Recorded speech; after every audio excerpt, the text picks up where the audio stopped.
SOAL Night Live, number 20, with my old friend Vaylor Trucks. Hey, there you are. Good evening.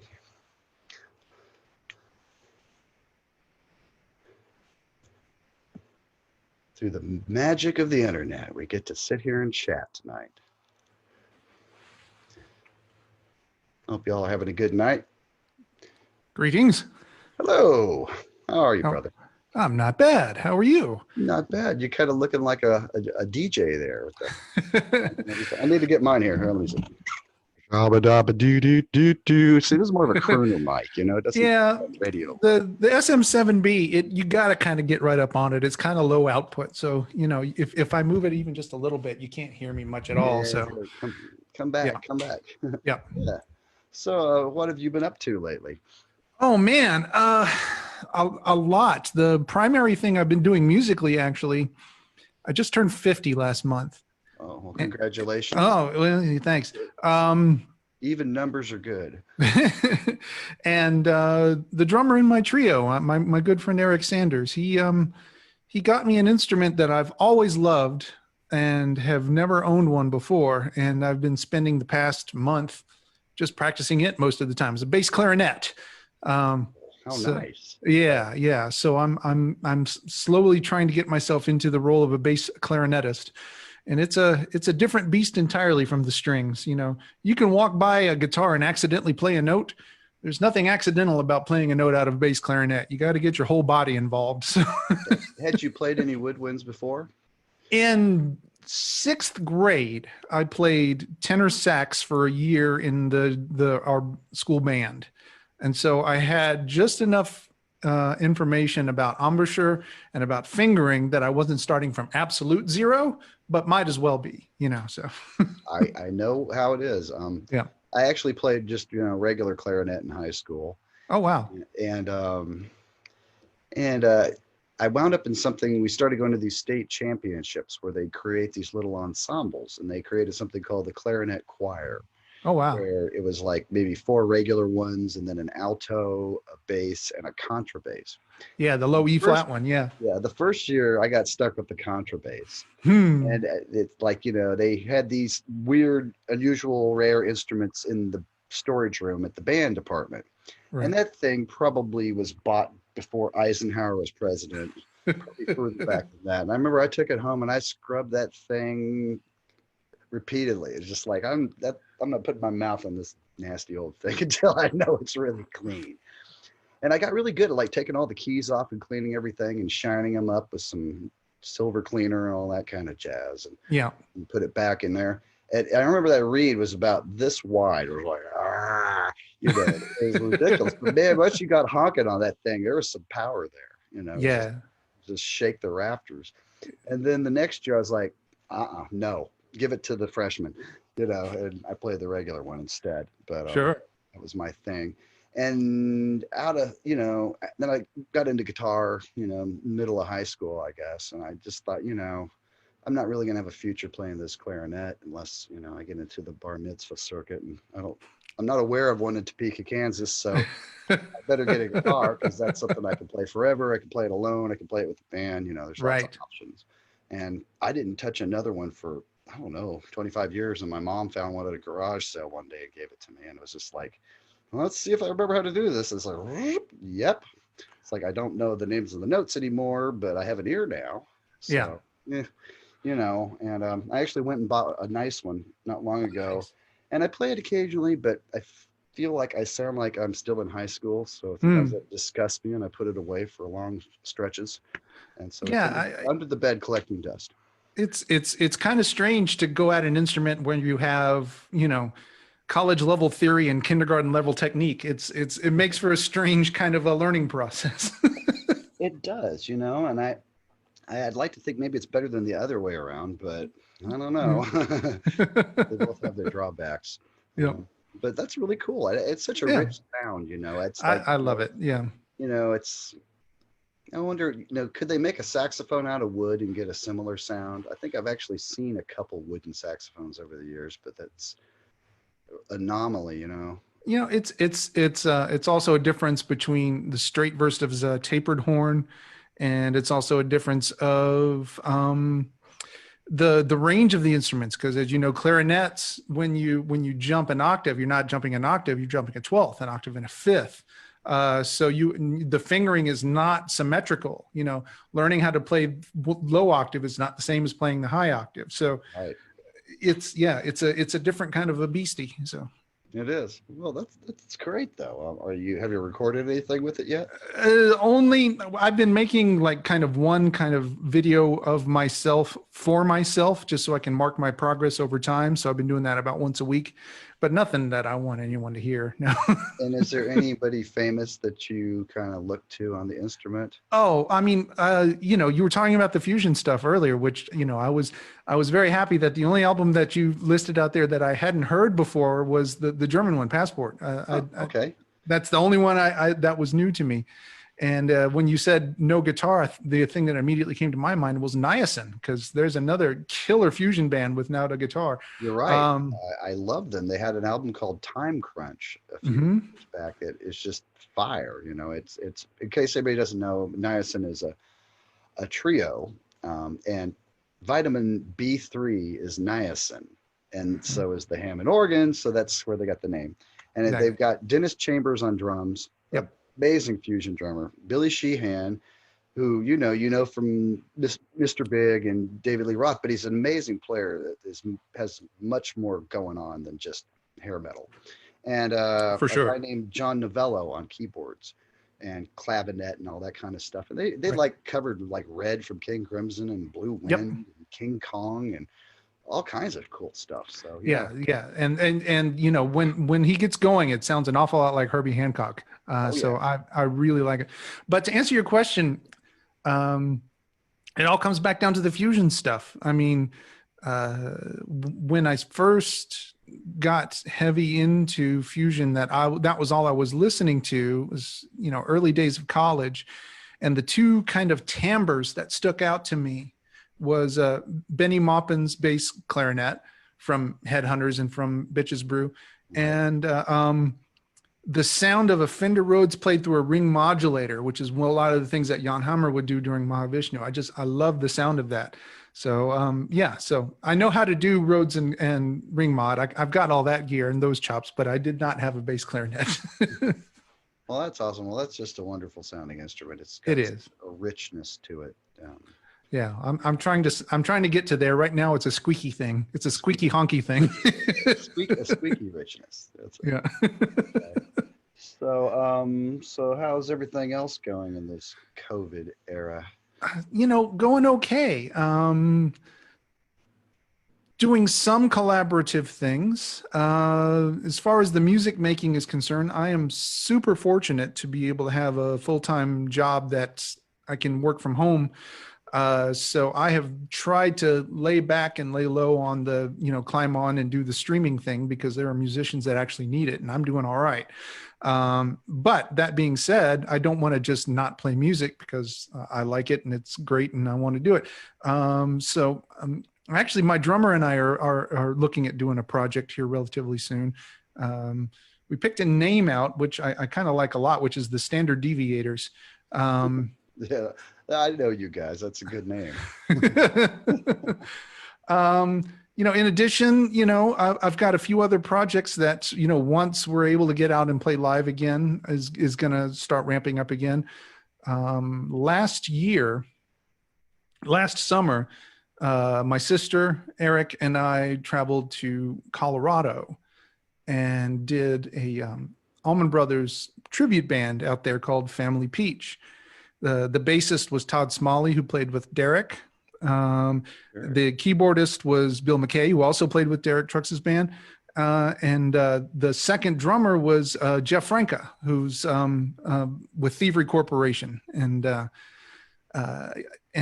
know, it was basically Jeff and I's idea to put these together. The second guitarist is a guy named James Dumm, who's a local Denver guy and was really good and kind of a scholar on this stuff. And it went well enough that, you know, Melody and Eric and I said, we need to do something like this in the Southeast. So we have another band called Brother and Sister that's going to be doing some tribute stuff as soon as we're able to start happening again. I also am putting together, I'm a big fan of the ECM feel, right? The kind of Scandinavian, sparse, dense, interestingly composed kind of jazz. And I've got I've got a quartet together of myself, bass, drums, and trombone that's going to be doing some of that. But, the drummer is Eric, so he'll be able to do mallets and, I'll be able to do some synth instruments and stuff. So it's going to be very Oregon-esque is what I'm trying to hope for here. So Awesome. yeah. Well, it's such an eclectic blend. I think, Yeah. that'll catch everybody by surprise. You could maybe work a little bass clarinet into that too. If I'm good enough by then, we'll see how it goes. Yeah. And didn't you also play a little stick on the side? I own a Chapman stick. I'm okay at it. The two-handed stuff I can do in terms of bass lines, but in terms of bass and chords, the dexterity is not all there. Part of it is that my right hand, my right pinky doesn't have full mobility. It's due to an accident I had when I was a kid. So, when you're playing guitar, it's no problem. And even when you're playing the kind of keyboards that I need to play for chords and backing stuff, it's not a problem. I'm finding that on bass clarinet, the right pinky is very active. And so I'm having to work it out. And so I'm hoping that gets me to a point where I can start doing more on stick as well. So, Okay. but, I can play bass on stick all day long, and I can even play chords on stick all day long. But if you need me to do both at once, it has to be really slow. I hear you. Well, it's a challenging instrument. Yeah. Absolutely. But really beautiful sounding. Very unique. Yeah. So tell us, what are some of your earlier musical memories, like around the house? What's some of the music you heard that you really loved? Well, the story goes that, when I was young and colicky and, they tried to get me to go to bed, the surefire way to get me to sleep was to put Maiden Voyage on headphones, Herbie Hancock's Maiden Voyage. So that, is kind of, it's an unofficial story. I don't have a memory of it, but I still have a fondness of that album to this day. Early favorites that were played around the house. My mom and dad separated when I was 3 years old. And when we were at mom's house, she had a gigantic record collection we listened to all the time. There was a lot of Stevie Wonder.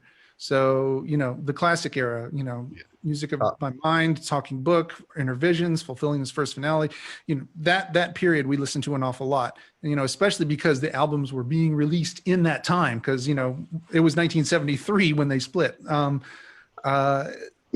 Seals and Crofts, believe it or not. My mom had a real thing for them, so we listened to them an awful lot. Quincy Jones, Aretha Franklin, Tim Buckley, Bob Dylan. I mean, these are the kinds of things that got played at the house. Oh, and one of my way early ones was Then Play On. And with the passing of Peter Green, I mean, that was my first knowledge of Fleetwood Mac before there was a Stevie Nicks or a Lindsey Buckingham. So, and then at my father's house, believe it or not, at Butch's house, but he didn't play a lot of music during, just around the house. But what he did tended to be classical. So I developed a fondness for Bernstein's Peter and the Wolf, for the Prokofiev Peter and the Wolf, but the one that Bernstein did with the Boston Pops. And the New World Symphony by Dvorak, because my father actually conducted the Jacksonville Symphony in that one time. Stravinsky's Petrushka. These are the kind of things I would listen to at my dad's house. And then, he had a set of vibes and a piano at the house, and he would play things on from time to time as well. So that's early days. When I started kind of developing my own tastes, in middle school, I went through typical middle school things. I recorded, Rick Dees off of the weekly top 40 off of the radio and all of that. And, this would have been early 80s. And I went through a phase where I was real into kind of old school rap. I was a fan of Run DMC and Houdini and Kool Moe Dee and UTFO and Egyptian Lover. I mean, I had I used to wear out the soundtrack to Breakin' and the soundtrack to Beat Street. I love that kind of stuff for a while. And I even did some breakdancing. Would not do it anymore. And then after that, because, I grew up in Wauchula, Florida, it's a very small town in Central Florida. The only guitarists, the only other musicians in town tended to be the hard rockers. So I ended up learning a lot of Rat and Poison and Bon Jovi and Cinderella and that kind of stuff. And I was never really necessarily a huge fan, although I did like the little bit that I ran into Iron Maiden and Judas Priest. I remember really digging that stuff when I encountered it, although not enough for it to spark me to go out and acquire it myself. Sure. It was around a lot, though. It was, yeah. Yeah, and then finally, graduating from high school, going to college, I went full on fusion. So, yeah. Well, very cool. Okay, Yeah. well, thanks for filling us in on that. And Sure. so when did you have the first inkling that you were, your dad was in a rather famous band? The story I finally arrived at, because people would ask me this occasionally, and for me it was just kind of a thing. I was just a kid, and that was just my dad, and that's just what he did, and I didn't really attach importance to it.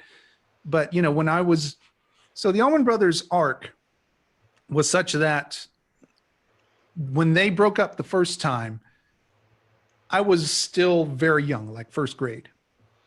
So all through kind of my formative years, with the exception of a little bit from 79 to 81, there was no touring Allman Brothers. And so I had memories of them as a kid.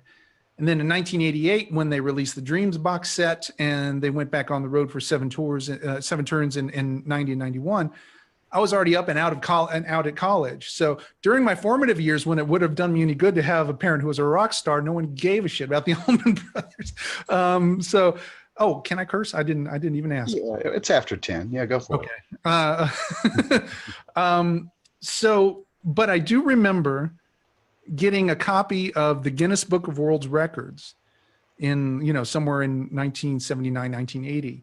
And as I was just skimming through it, there was an entry for largest concert attendance. And it was Watkins Glen, New York, 1973, the Grateful Dead, the band, and the Allman Brothers. And I was like, oh, so he's like, for real? Oh, okay. So, because if you can get a 10-year-old boy at the Guinness Book of World Records, you've impressed him, right? So. I used to love to read that. Probably about the same age. Remember the guy that was so big they had to bury him in a piano box? Yeah. Yeah. That's the only thing I remember out of it now. Yeah. I was like, yep. Maybe so.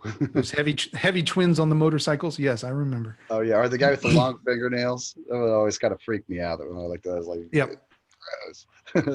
It's true. Yeah. Well, you got to get in there somehow, one way or another.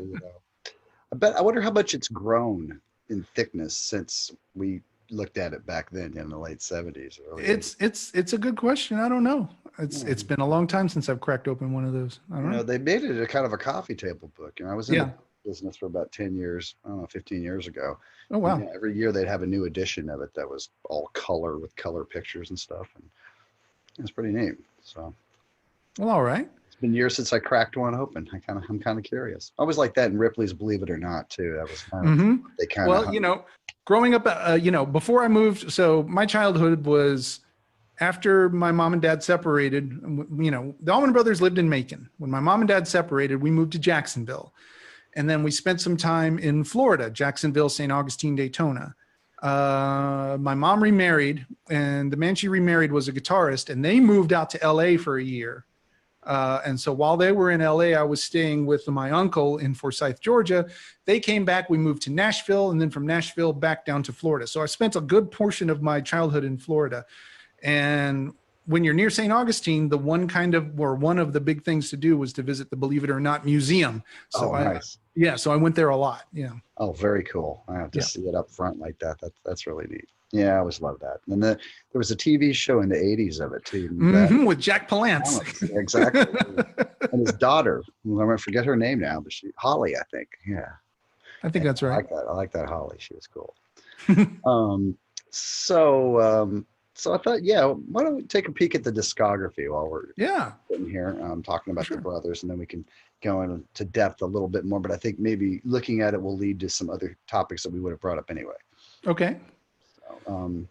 So you probably have all of them. I have about I half. got So I'll let you so do the doling them out. yeah. So this here be the first one. Exactly. And what year was this? 1969. 1969. And this is the one Yep. that has Dreams on it. And Dreams, Whip and Post. Yeah. Midnight Rider. No, Midnight Rider's on the second one. I take that back. Dreams, Whip and Post. Don't Want You No More. Not My Cross to Bear. Anger, every hungry woman. Trouble No More. Trouble No More is actually the first one they jammed on and recorded, and it's the last one they played when they finished touring for good. So okay, that seems proper. Yeah, well, that one, everything on there is a Stone Cold classic, yeah. kind of like the bulk of any tributes band set list, I would think. Yeah, a good portion of it. The story about how it got made. Everyone was originally from Jacksonville. That's where they all met. Greg and Dwayne lived in Daytona. My dad lived in Jacksonville. Barry and Dickie were in another band called The Second Coming that was based out of Central Florida, out of Sarasota. So, they were doing Chitlin Circuit together. Greg and Dwayne had a band called the Allman Joys, which later became Hourglass, and they moved to Los Angeles. Barry and Dwayne had a band called The Second Coming, which did a lot of covers of like psychedelic songs. They did, covers of Cream's, I Feel Free and Glad and stuff like that. J-Mo was a session drummer and a touring drummer, and he was actually part of Sam and Dave's band and Otis Redding's band. And Dwayne met him through doing session work at Muscle Shoals. Sure. So those three bands, The Second Coming, the Allman Joys, and then my dad's band, which was called The 31st of February, which was him, David Brown, and Scott Boyer. And Scott Boyer went on later to found the band Cowboy. So all of them. And when Dwayne started doing the session work and people started picking up on some of the solos he was doing on like Wilson Pickett's Hey Jude, the record company executives, seeing that this was now a time of guitar heroes, because Jeff Beck had a band, Jimmy Page was rumored to have this upcoming band coming up, which later became Led Zeppelin, right? There was Cream, there was the Jimi Hendrix Experience. It was all about the power trio with the guitarist up front. And they wanted to do an American version of that with Dwayne up front. And so the original idea for what later became the Allman Brothers was Dwayne, J-Mo, and Barry Oakley as a trio. And they recorded some stuff like that. But, all their friends were still around, and the jams would grow, and it grew into a big 6-piece thing. And that's how the Allman Brothers happened. So, pardon me. Yeah. So this first one, the record sales were only okay. They didn't do great. It didn't go gold until much, much, much later. But it was good enough that it got the attention of, Tom Dowd, who was, legendary producer, Sure. engineer. Where did they record the first one at? They recorded the first one at Capricorn, in Macon. And, the second one, Idlewild South. And let me see if I don't have these in any particular order here. Let's see. That's actually one I have. There you go. There we go. Yeah. Yeah. And this is would you say this was a jump forward musically? Yes, in a few different ways. Number one is, like I say, they were able to get down to Miami, record at Criterion Studios with Tom Dowd. And so they had someone, behind the helm that was actually giving them, able to fulfill a producer's role and talk about their sound and everything else. But it's also, it marks the advent of Dickie Betts as a songwriter. All of the songs on the first album were either blues covers or Greg wrote them. And with Idlewild South, he wrote In Memory of Elizabeth Reed, and he wrote Revival. So, you begin to hear his influence over the songwriting, over the harmonies, over kind of the approach for dual guitar and some other things. There are some dual guitar kinds of things on the first one, but if you listen, for example, to the way that they play Whipping Post, and I'll even just demonstrate if that's all right. Sure. So on, the canon as it stands right now is, when you're playing the chorus to Whipping Post, one guitar is playing, right? And the other one is playing actually starting on the major third. But if you listen to the recording, both of those parts are happening on one channel. And on the other channel, the guitar is actually following the bass line.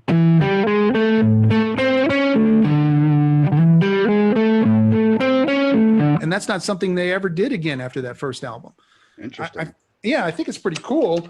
But it showed that, for the first album, they were experimenting. They hadn't had their roles defined yet as to what a dual lead guitar sound was. There was a lot more acoustic guitar. There was different effects on the guitars. They were panned in different ways. But, starting with Idlewild South, it really started to be part of the composition of the songs is what those two guitar parts were. So, yeah. And can you talk a little more about the kind of the evolution of the harmony sound? I think at first glance, people might just assume that it's all diatonic thirds or whatever, but it's definitely not. No. In fact, the way that the songwriting would happen usually is someone would come in, Greg or Dickie would come in with an idea, and the rest of the band would come in and contribute parts to it.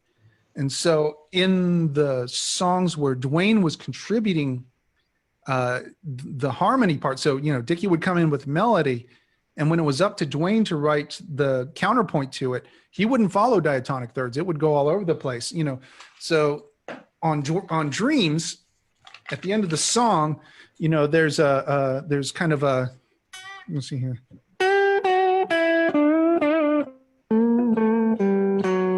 Right, over the key of D. That was the part that Dickie wrote, and when Dwayne wrote the second part to it, he wrote.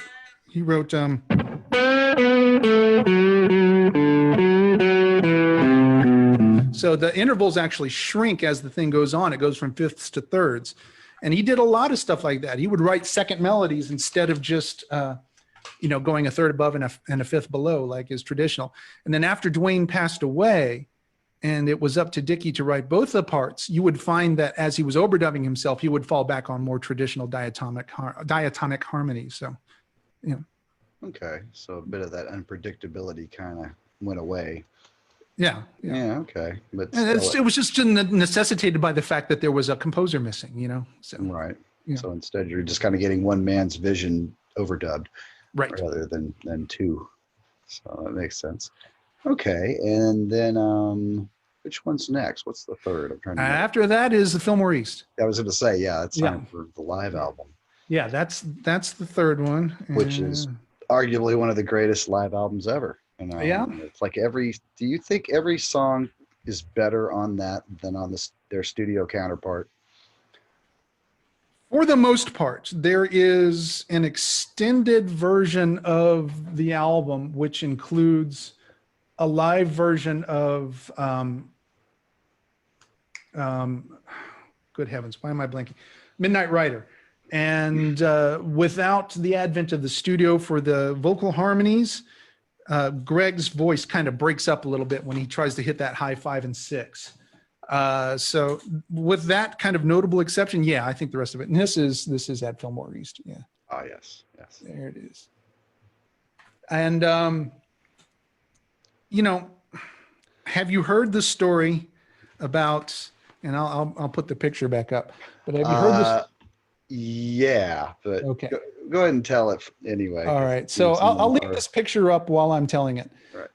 This picture was not taken in New York. It was taken in Macon as they were packing up to leave for New York.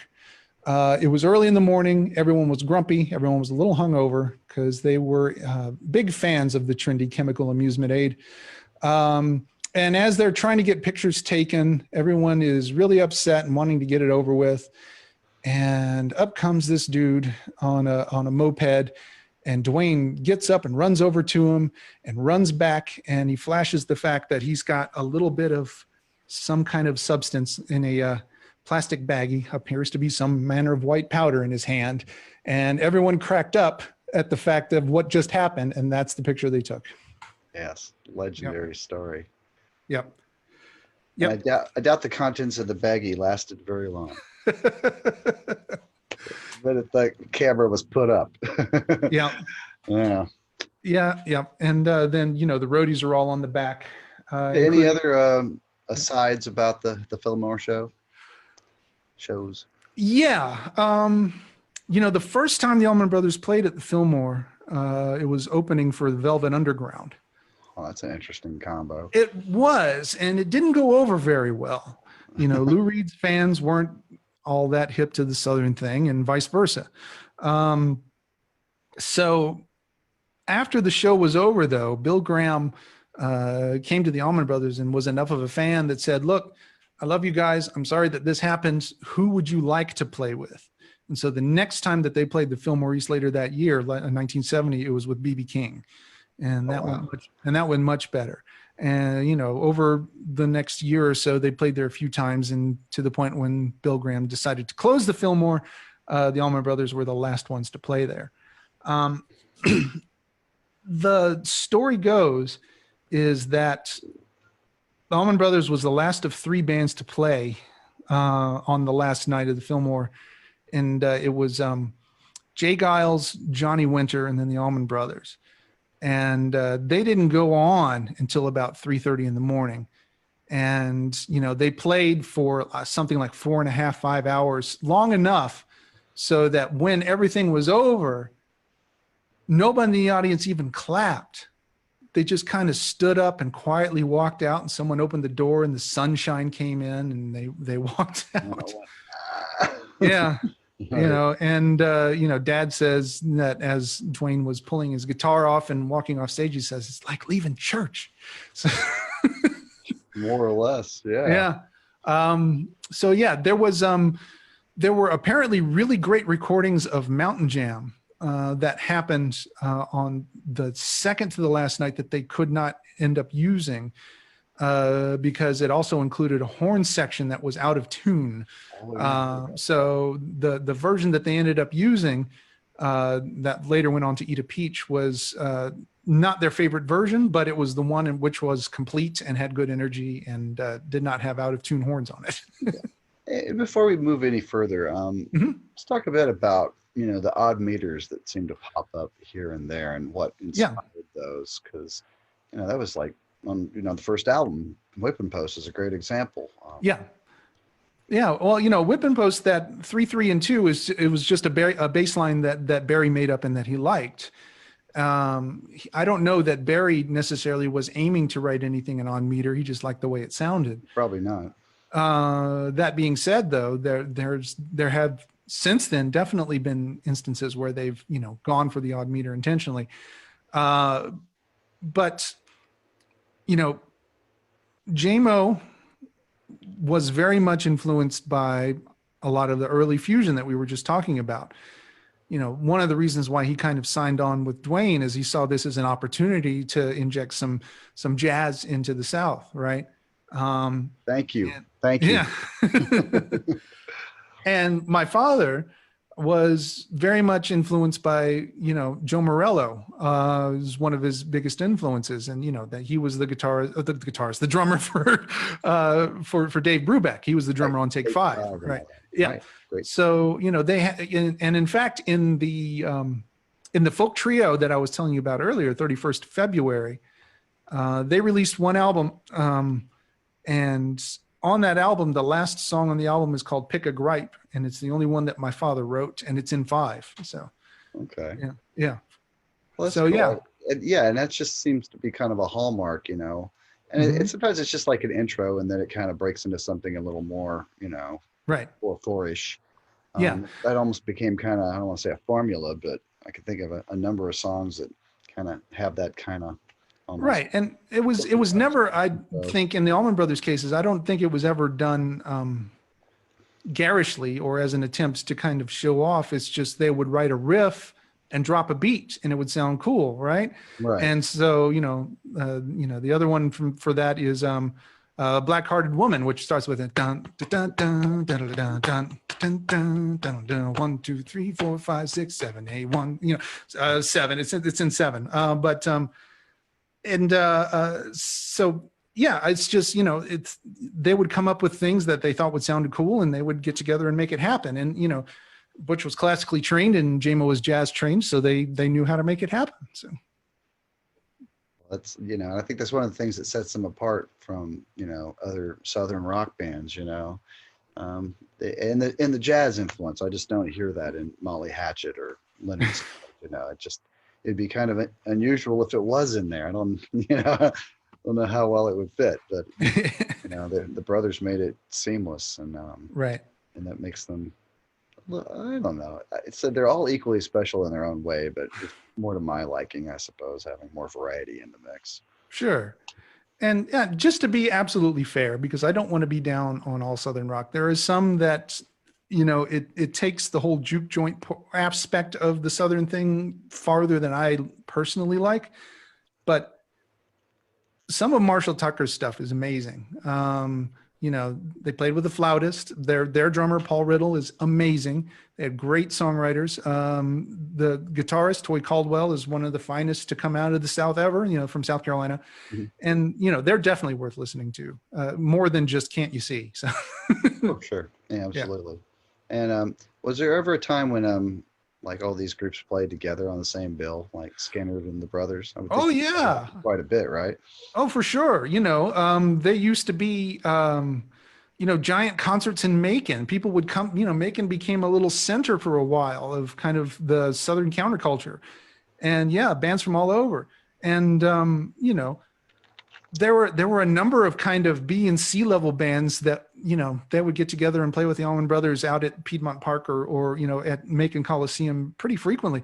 Folks like you know, Wet Willie or Grinder Switch or Tall Dogs. Talking about Southern fusion, if you haven't heard Tall Dogs, they are amazing. Dogs? DOGS, yes, Tall Dogs. I'll look them up. Yeah, they're every bit right there with sea level. And if you haven't heard the Larson Featon Band, it's a similar vibe, but they're more West Coast. Okay. The same kind of that kind of fusion. Yeah. Well, you know, I think Southern rock has a way of being kind of weaved into the tapestry of everyday life down here in a way that other parts of the country's music isn't. Like, you know, me growing up in the Midwest, I can't say that everybody was sitting around playing Kansas. No, they weren't. They were just listening to top 40 radio and sure, rocking out to whatever that was. It just wasn't down here. It's like kind of crawls like kudzu through everything. And that's great. You know, there's a reverence that I wish people had in other parts of the country for the music of their area. Yeah. But down here, it's like, you know, it's almost like gospel, you know, and there's a big connection between all of that. And I think that gives it a sort of a timeless quality. But, you know, by the same token, I'm grateful that it hasn't stagnated, right? I'm grateful that, you know, in the South, it's not just more copies of country rock and juke joint rock happening ad infinitum.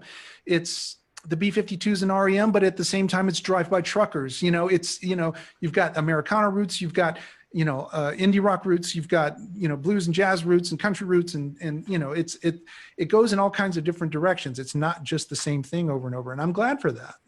Oh, me too. And that's one of the things that attracted me to moving here in the first place, because it just felt like, you know, at the time I'd lived out in Phoenix for about 6 years, and you know, Motley Crue will never die there, but if you like to play other kinds of music, you're kind of SOL.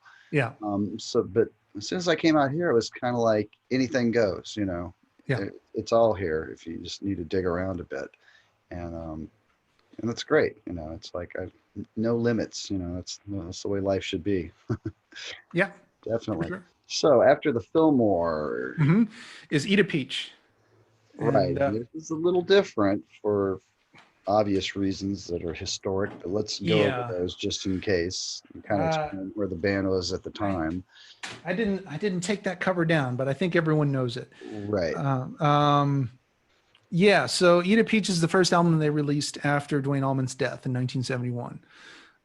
Most of what was recorded It was a combination of studio stuff that was recorded before he passed away, studio stuff that was recorded after he passed away, and additional things from Fillmore.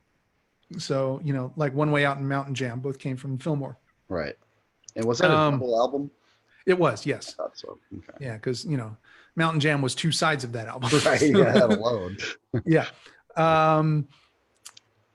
But it brought in a few things, so a few things happened with that album. Number one, Greg the Balladeer, the singer-songwriter, showed up in full force, which was a good thing because you had songs like, Melissa and Ain't Wasting Time No More, which, on earlier full out, harder rocking albums might not have made the cut, but they're both classics. And, Greg's songwriting really started to shine through a little bit there.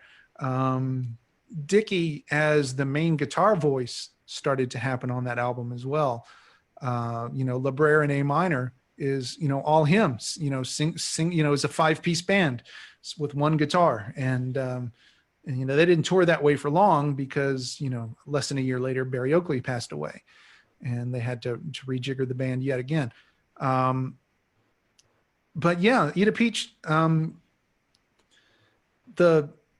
this is one of those that, conspiracy theories popped up around why it was called that. And just a second, set the record straight. The title of the album comes from a conversation that Duane had with a Rolling Stones reporter. And they had asked him, "What are you doing for the revolution?" And Duane said, "Man, there's no revolution. There's only evolution. So I tell you what, next time I go back home to Georgia, I'll eat a peach for peace." And that's where it came from. And originally Eat a Peach, why it was in Duane's mind in the first place, is it's a quote from a piece of poetry by T.S. Eliot called The Love Song of J. Alfred Prufrock, which is a story about a trepidatious man wondering if he can risk social faux pas in order to interact socially. And one of the lines in there is, "Do I dare eat a peach? Because, do I dare get myself messy for the joy it gives me?" So that's where the title comes from. It has nothing to do with his accident or anything else. Yeah. Well, thanks for clearing that up. And that the truth, it's one of those things where the truth is far more interesting than the BS. Yeah. So it's awesome. And I'm trying to remember, now after this one is the one that, a familiar guy. That's this one. Yep. But now I got to ask you, have you ever considered doing a solo album and recreating that picture all these years later? The closest I ever came is when I moved out of the house and moved to Tallahassee to go to FSU. And I started a bar band there.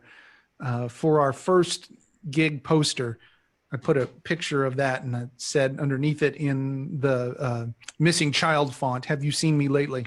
That's awesome. Yeah. So that helped. But, no, I've always been uncomfortable with leaning too heavily on my family for my own personal identity. It's, because if someone comes to see me expecting a lot of slide guitar and stuff, they're going to be disappointed. So I try and set expectations. It's a funny thing, but I don't think I even realized Butch was your dad until I'd known you a couple of years. Yeah. Well, yeah, I don't lead with it usually. So yeah. I thought you were like one of his brother's kids. Yeah. I didn't give much thought to it. It was just like, okay, cool. So Brothers and Sisters, that was recorded after Barry Oakley died, but some of the songs have him on it. And it was the first album with Chuck Leavell and Lamar Williams.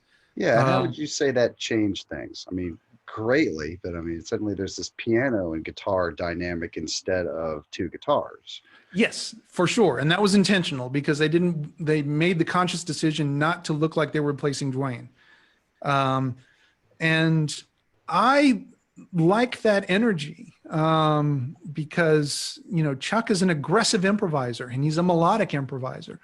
And, he's got a very quick mind and his sense of contextual melody is very strong. In other words, it's very easy to hum one of his solos. Anyone who's ever heard Jessica more than once, can tell you, can hum for you 7 or 8 riffs from Chuck's solo. It's exactly. Yeah. He was great at that. And so, I think it works very well. And it's for my tribute project, Brother and Sister. It's something that I want to do. Is I want to have some shows which is one guitar and 2 keyboards rather than 2 guitars and 1 keyboard, just because I like it. In terms of other changes on Brothers and Sisters, how do you think Lamar? Sorry, go ahead. How do you think Lamar changed the vibe of the rhythm section? Very much. And well, here's the words that my father would use. When you were playing with Barry Oakley as the bassist, you basically had 3 guitarists up front. Each one of them were improvising. All of them were going off in different directions. And as a drummer, you had to be on your game to anchor everything down.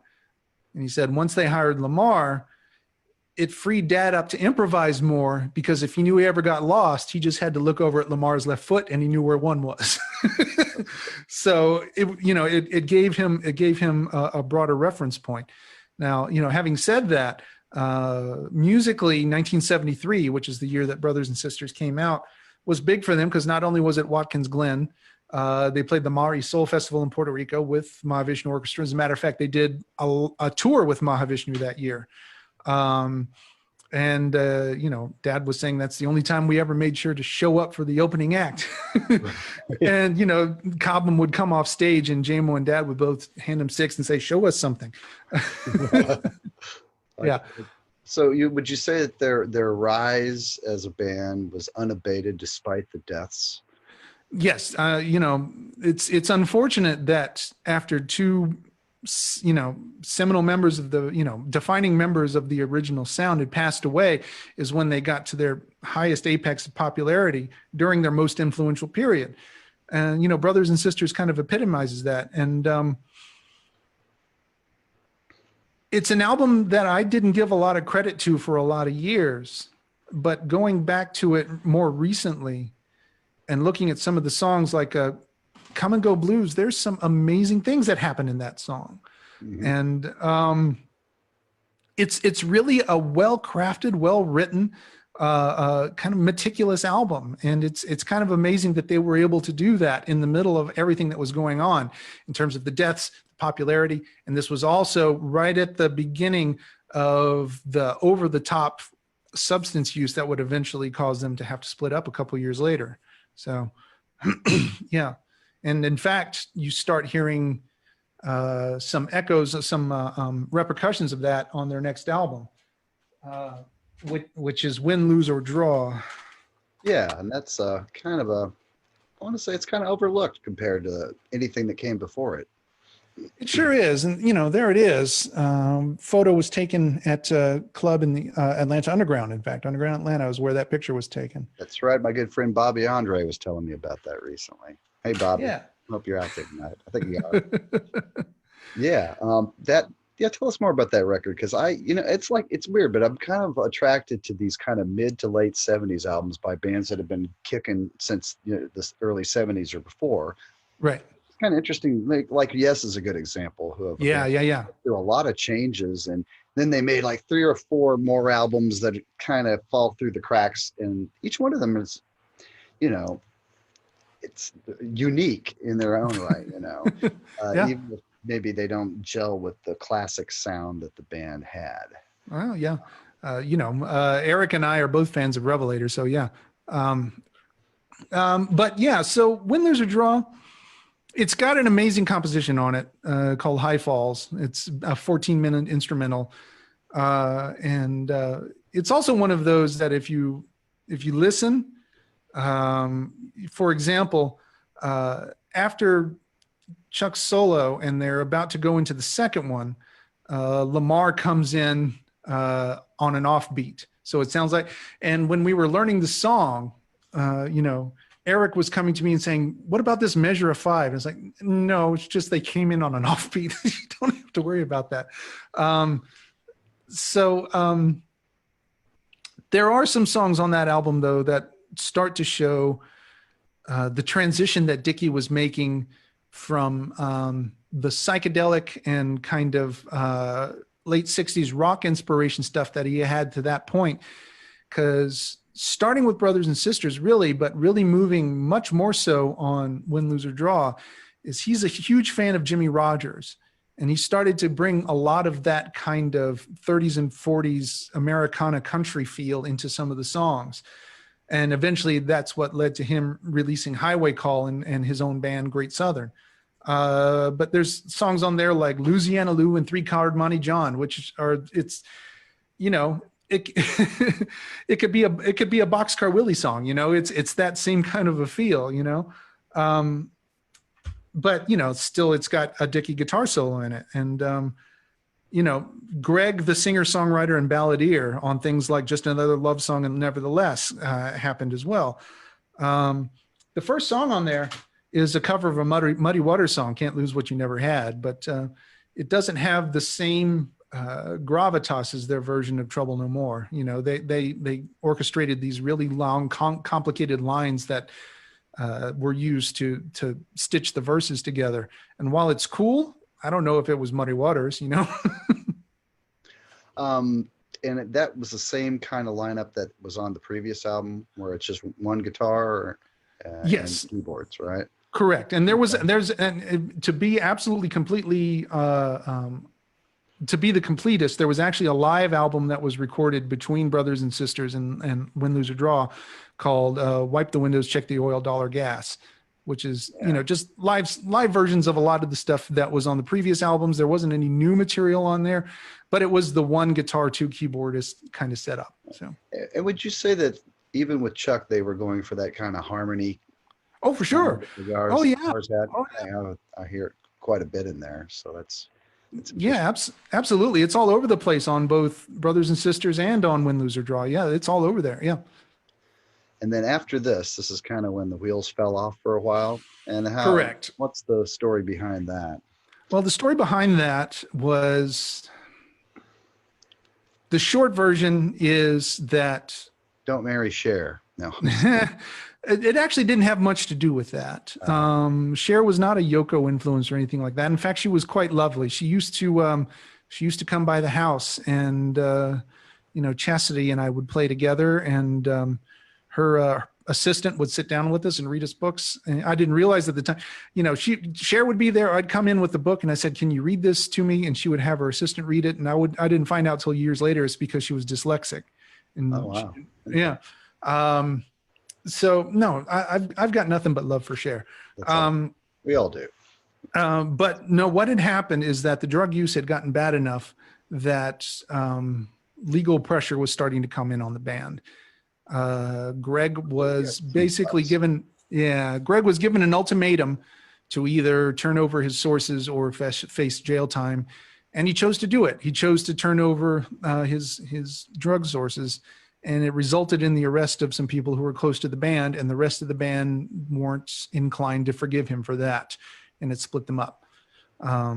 Yeah. And so that's how they stayed until 1979, when they released Enlightened Rogues, when they got back together.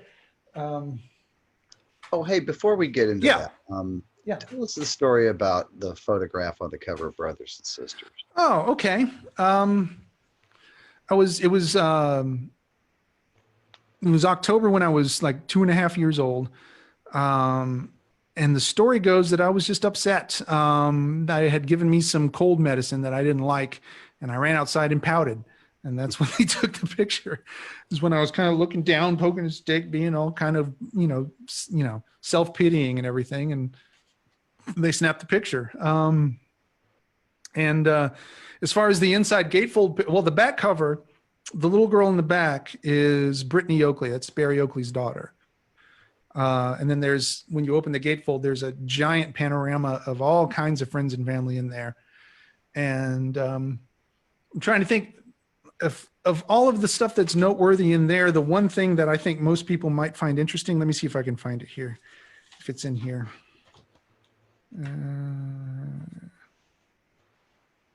See, I got the Here we go. So this guy down at the very bottom with the white dog, his name, he's long blonde hair. His name is Deering Howe, and he is the heir to John Deere. Oh, wow. Yeah. But there's, a bunch of other friends, family, roadies. Some of the, one of the backup singers from Wet Willie is in there. It was. And was that just like a band barbecue kind of afternoon thing? Or? It was taken in on the back porch of what's called the farm. And the farm was Dickie's place out in Juliet, Georgia. If you've ever seen the movie Fried Green Tomatoes, it takes place in Juliet. And one of the scenes takes place at the Whistle Stop Cafe. And the Whistle Stop Cafe is 2 miles from where that picture was taken. So it wasn't for a barbecue or anything. It's just, they wanted a photo and they got everyone there. So yeah, I mean, I don't have much memory of anything that was going on there. I remember, Brittany and I used to play together. I was 3. I don't remember. Yeah. Who remembers being 3? It was little flashes, if anything. Yep. Yeah. Okay. So what managed to have the guys forgive Greg to the point that they got back together, or was it just like pressure and people needed money and, I hesitate to speculate. What my dad said is that a lot of folks kind of realized that Greg didn't have much of a choice.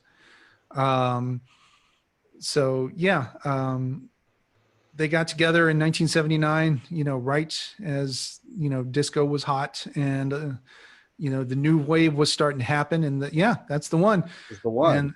And the one thing that the world needed right in the middle of 1979 was an Allman Brothers album, but there it was anyway. Allman Brothers album. No. Well, no, that one, not so much.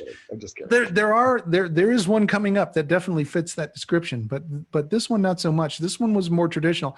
And in fact, it's got, Bonnie Bramlett of Bonnie and Delaney singing on a good portion of that album as well.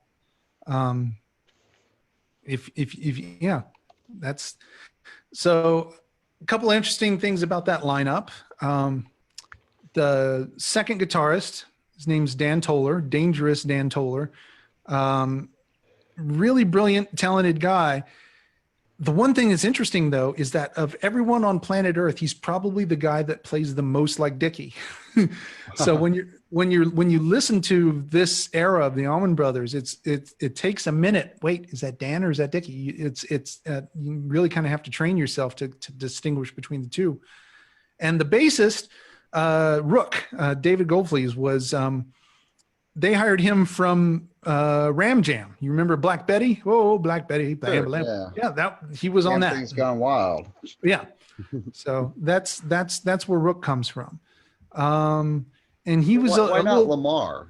Was he just off doing because Lamar wanted to stay with Sea Level. Okay. This album was the reason why J-Mo left Sea Level, and they hired Joe English. Lamar wanted to stay with Chuck and Jimmy Knowles and do more Sea Level things. So, well, they were on a roll, so I can understand. Yeah. Okay, so Enlightened Rogues, that title. Do you think they were particularly enlightened by that point? Well, I that's not a title I actually have a story for. I'm not entirely sure where that particular moniker comes from. It's a great title, though. What I will say is this album was the first time they were nominated for a Grammy. Best Rock Instrumental for Pegasus.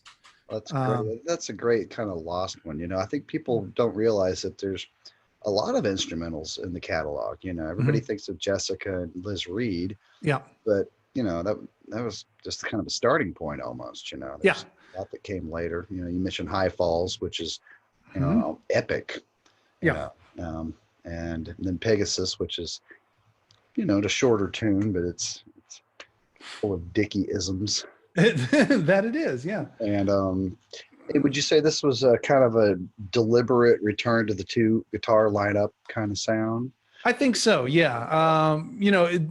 Dan is someone that had been playing with Dickie before in Great Southern. So I think, he just kind of brought him along because he felt comfortable playing with him.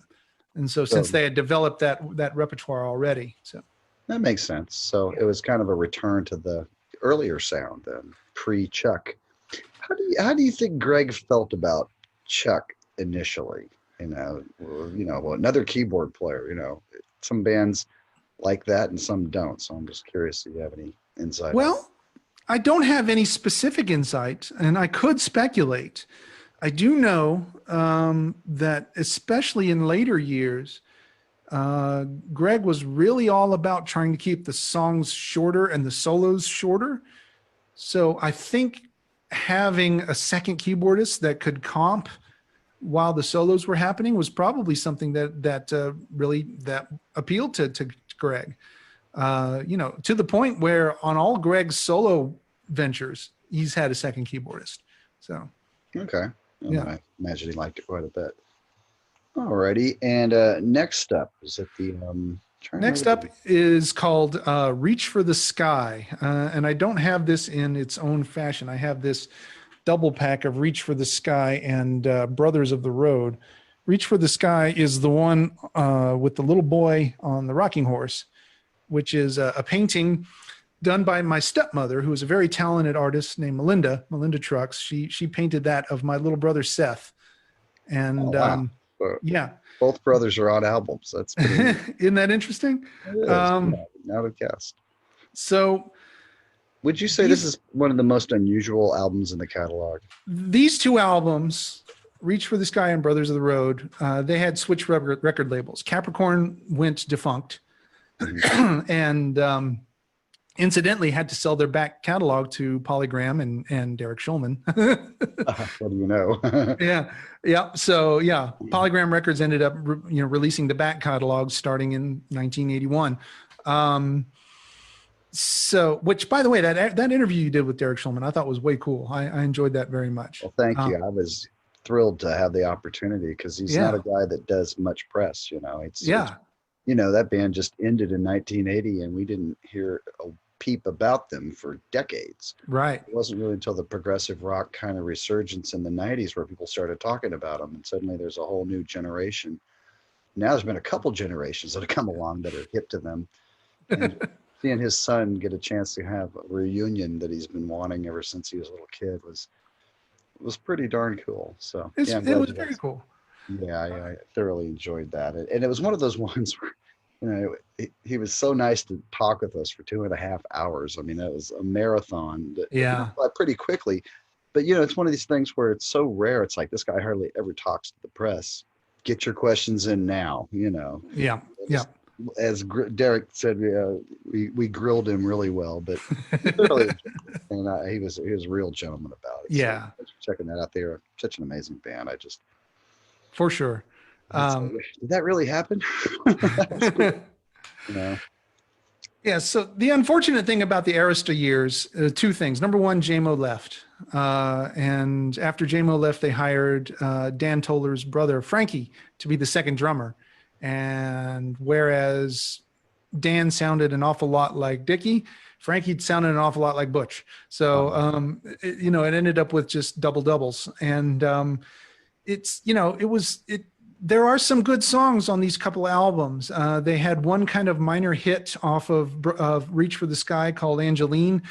There was a great instrumental on there called From the Madness of the West, which has got a really, very cool melody line to it. It's a great song. But when you get to Brothers of the Road, the one that came out the next year, they had hired a full-time synth player named Mike Lawler. So it's the Moog synthesizer on pretty much the entire thing. And while I love the sound of a Moog synthesizer, it was definitely not the timbre you think of when you think of the Allman Brothers. And they released a song called Straight from the Heart, which was just this early 80s synth pop kind of a thing. And it's an interesting little side diversion, but ultimately, they all got so frustrated with working under Arista that they quit again. And that was it until they released the Big Dreams box set in 1989. So, That was one of the first box sets ever. yeah. It was like the Led Zeppelin and of course the Clapton Crossroads, I think. The Clapton Crossroads. That Bruce Springsteen one they sold at Target or whatever. Dylan had one. Yeah. And that was, and would you say that box set kind of inspired a resurgence of interest in the band? Oh, for sure. And not only that, but the music scene had changed, right? We had gotten through the synthy electronic-y kind of stuff of the 80s, and a lot of kind of analog sounds were coming back in. The hippie revival was starting to happen. We were starting to get bands like the Spin Doctors and Blues Traveler and Fish, other kind of bands were coming up that made an Allman Brothers reconnection something that made sense. So I think also just the focus back to guitar in the 80s made hot guitar playing appealing again. So, it's probably all those things together. So how much of a gap was there between the Arista and Seven Turns? Is that the first one? It's about 9 years, from 81, 82 to, the box set came out in 89, but then Seven Turns came out in 90. So about 90 is when they started touring again. Yeah. So what's some of the things that happened in the gap between the two? You probably saw your dad quite a bit in that time period. I did. It was, because I graduated high school in 1988 and moved to Tallahassee, and that's where he was living. So I got to spend, a fair amount of time with him there. At the time, he was playing in a local jazz band in Tallahassee called River Breeze. And they would play the clubs and stuff, but it wasn't anything big. He had a fusion band for a little while called Butch's Brew. That's awesome. And they did some else. There was one kind of serious touring band that happened during the downtime called BHLT, Betts Hall, Lavelle and Trucks. So after Sea Level was done, after the Allman Brothers done, Dickie and Butch, Chuck Lavelle, and Jimmy Hall from Wet Willie formed a band together, and they did all right. They were touring nationally. They never released an album, but they were doing okay. And there's plenty of bootlegs and stuff out there if you're interested. They had a fiddle player named Danny Parks who was actually quite good. Yeah. Very interesting. Yeah. And then what would you say were the factors that inspired them to get back together for Seven Turns? Well, a few things happened. In 1988, my father opened a recording studio in Tallahassee called Pegasus Studios. And the first major release that was recorded in Pegasus was an album by Dickie. It was the Dickie Betts Band, so it wasn't a Second Coming or a Great Southern album. And the album was called Pattern Disruptive, and it wasn't country rock. Dickie had gone firmly back into kind of the psychedelic blues stuff that he was originally inspired by. And on that album was Matt Apps on drums, who later went on to play with Government Mule, and Warren Haynes on guitar, and a second keyboardist named Johnny Neal. So Warren and Johnny ended up coming along with Dickie to reform the Allman Brothers. So that's where Warren came in as the second guitarist. And the nice thing about that is Warren had his bona fides, right? He came up with Dave and Alan Coe. He knew the scene and the circuit very well, but he was also his own songwriter and his own kind of guitar player. So it wasn't like playing with Dan. As talented as Dan was and as brilliant as Dan was, there was, like I say, there was so many sonic similarities between him and Dickie that, the two would kind of wash into each other. Right. But when you're hearing Dickie and Warren play together, you're hearing two different ideas that are merging together, and that helped a lot. So that first album, Seven Turns, here it is. Yep. Ta-da. Yep. There you go. So, now, am I imagining things, or is there a slight pink bluish fade on the background of that, similar to Eat a Peach? There is, and that was intentional for sure. So okay. Yeah, and so Dad and O'Teal, Dickie and Warren, Greg, and then the bass player was Alan Woody. And Alan Woody, they got through auditions. Okay. So they just they put out a call, and they had a lot of people come up.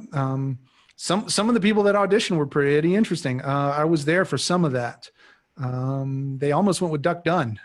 Oh, wow. Okay. Yeah, that would have been a very different band. Certainly able. Yeah, but Yeah, Woody had a really aggressive kind of style going he on sure did. Yeah, that probably made things all the more fiery in a yeah, live setting. And I hear he had lots of basses. he did. He had a gigantic collection of instruments, and not just basses. He was also a really good guitarist and a really good mandolin player. As a matter of fact, he commissioned Epiphone to make him a double neck bass mandolin. So, Wow. yeah, yeah. How would you describe the dynamic of that rhythm section? So that rhythm section of Dad and JMO and Woody had a lot more kind of gravitas to it, right? Whereas Barry Oakley was very much an upfront, almost a soloist. He was walking bass lines the entire time, and where Lamar would be able to hold a pocket very deep. With Woody, you got someone who was willing to put on some distortion, willing to play, 5, 6 string, and in one case, an 18-string instruments to get lower and lower notes. Yeah, he had an 18-string bass. The fool that had to tune that. Yeah, really. So he was willing to play with tonality. He was willing to play with range. He was willing to play with effects. And he was very much a hard rock inspired kind of bass player. And in fact, if you listen to a lot of the Government Mule stuff, you can hear a lot of that coming out. Because when Matt and Warren and Woody would play together, it got very Sabbath, very Led Zeppelin, very kind of 70s hard rock. And a lot of that came through in these songs on Seven Turns. So. And what are some highlights on that album? I'm trying to think what was the big single from that? The big hit on that was Good Clean Fun. That's and then right. Also the title track, Seven Turns. There was a instrumental on that one called True Gravity, which started again with a very interesting bass line with a lot of unison stuff. And then a lot of 6s and 9s for the melody. So I think it was one of their better instrumentals. They had 2 years in a row, this one and then the next album, which was called Shades of Two Worlds, where they made appearances with on the Tonight Show, some of the later I remember that. Johnny Carson years. I think I might have seen that when it was new. Yeah, Doc Severinsen was enough of the fan of what they were doing that he got the band in to have horn arrangements for some of these instrumentals that they were doing. So, yeah. Yeah, what was they the Kind of Bird, was that one of them? Kind of Bird was, yes, that was the instrumental on the next album, Shades of Two Worlds, which I don't know if I have that one down here. Is that the one where they're all like sitting on the porch of an old house? Exactly right. Outside.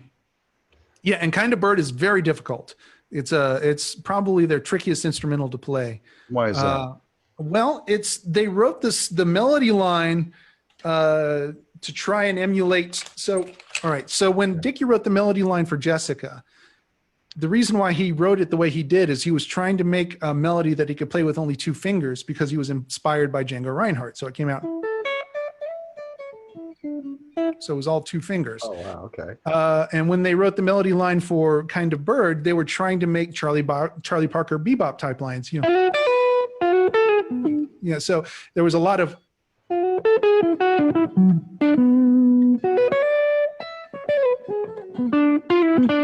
See, I can't even play it that well.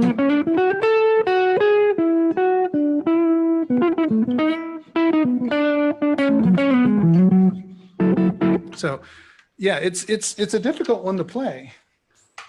Sounds like it. Yeah. Absolutely. Yeah. So would you say that Dickie's instrumental writing kind of evolved over the years? It did, for sure. It did. He had these phases of going through.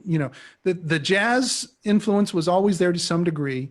The Jimmy Rogers early country influence was always there to some degree, and the rock blues influence was always there to some degree. And it was a matter of where his mind was at that point in time.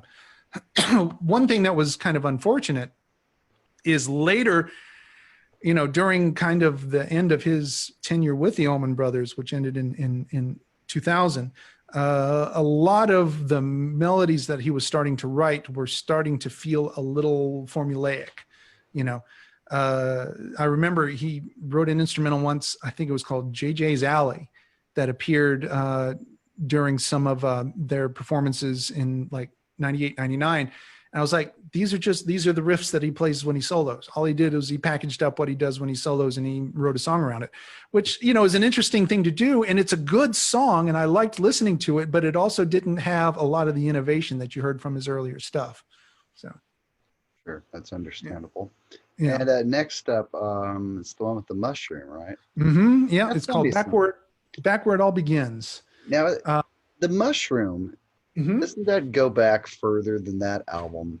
Oh, for sure. Yeah. Now, they don't, you know, you would think some psychedelic band that gets wasted like the Grateful Dead would have the mushroom as their symbol instead of Brothers. So what's the connection there? Well, the connection is exactly what you think, is that they all enjoyed taking mushrooms. And, you know, they would go out to Rose Hill Cemetery in order to get high and get inspired. And it was enough of a factor in their life that they all have matching mushroom tattoos on their calves. Oh, wow. Yeah. There was, there's a lot of stories about that. I won't necessarily go into a lot of them right now. But the biggest of which is that they were asked by a very well-known photographer to roll up their pants legs so they can get a picture of all the tattoos together. And Dwayne was having none of it.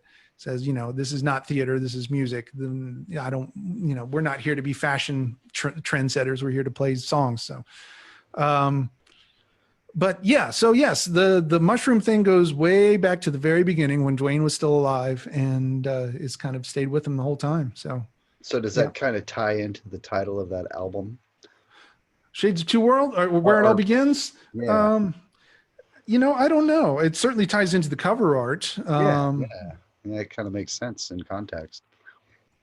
But I'm not sure where the title of this album came from originally, but certainly it's the one that's got a lot more of the kind of 6/8 sorts of you know, soul inspired songs that they used to do in the early days. You know, Soul Shine appeared for the first time on that album. Great tune.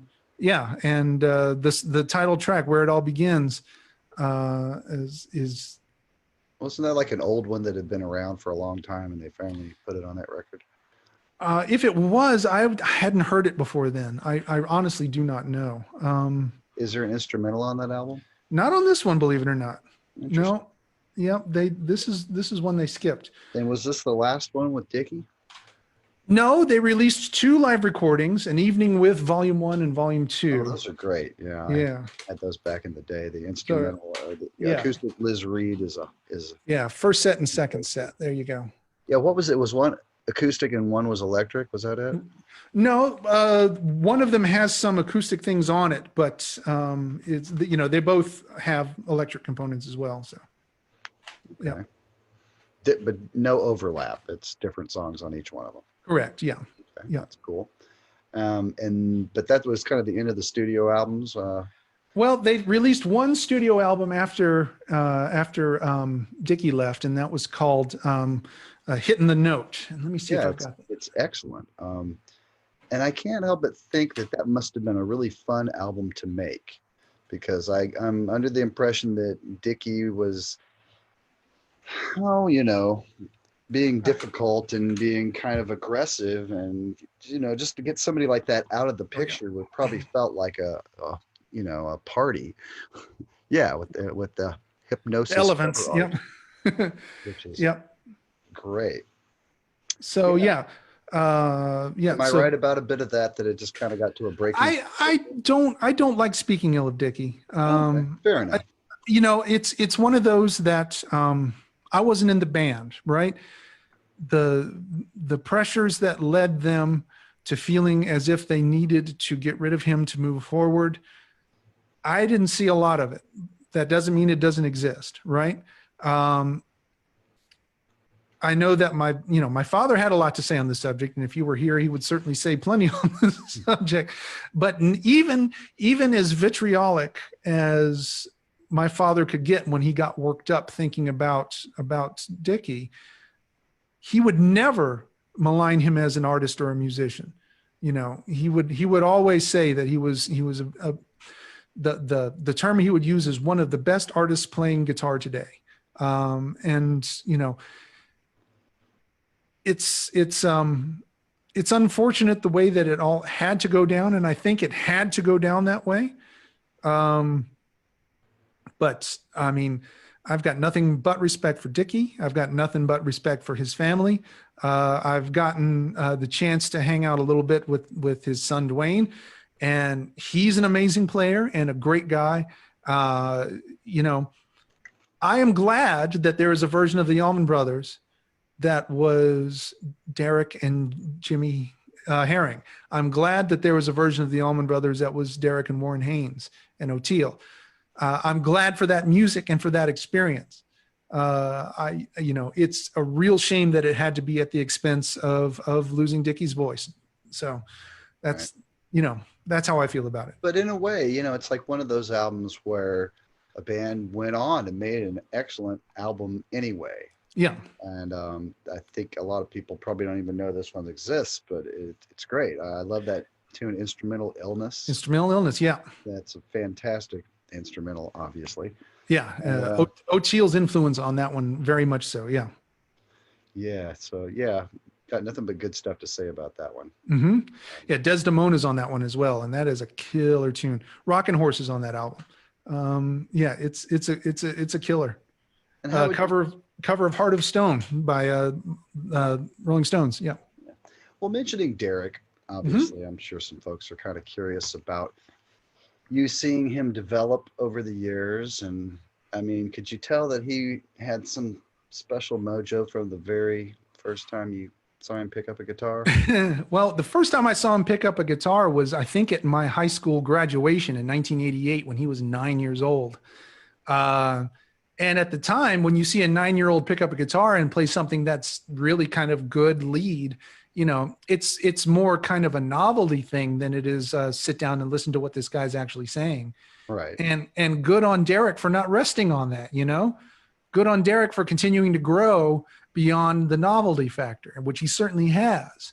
You know, so much so that, you know, before Derek was in the Allman Brothers, he was in another band with my father called Frog Wings, which was kind of my dad's dream supergroup that to be able to go out with. You know, it was O'Teal and Kofi Burbridge, it was Derek, it was Jimmy Herring, it's Mark Quinones, which we need to talk about at greater length because Mark Quinones joined the band right after Seven Turns, and it made so much difference. Extra percussion angle must have just totally not only just extra percussion, but maybe the best percussionist on planet Earth. Right. He's incredible. But yeah, so and then for a while there, the singer for Frog Wings was Edwin McCain. Sure. And then he got way big because of Dawson's Creek, and they hired John Popper. Just a killer band. And if you guys haven't checked out Croaking at Toads, the one live album that they did at Toad's Place, it's amazing. So yeah, Derek has been reading above his grade level for a very long time. Okay, do you guys ever have time to play together? No, unfortunately, no. When there's not a pandemic happening, Derek tours like a monster.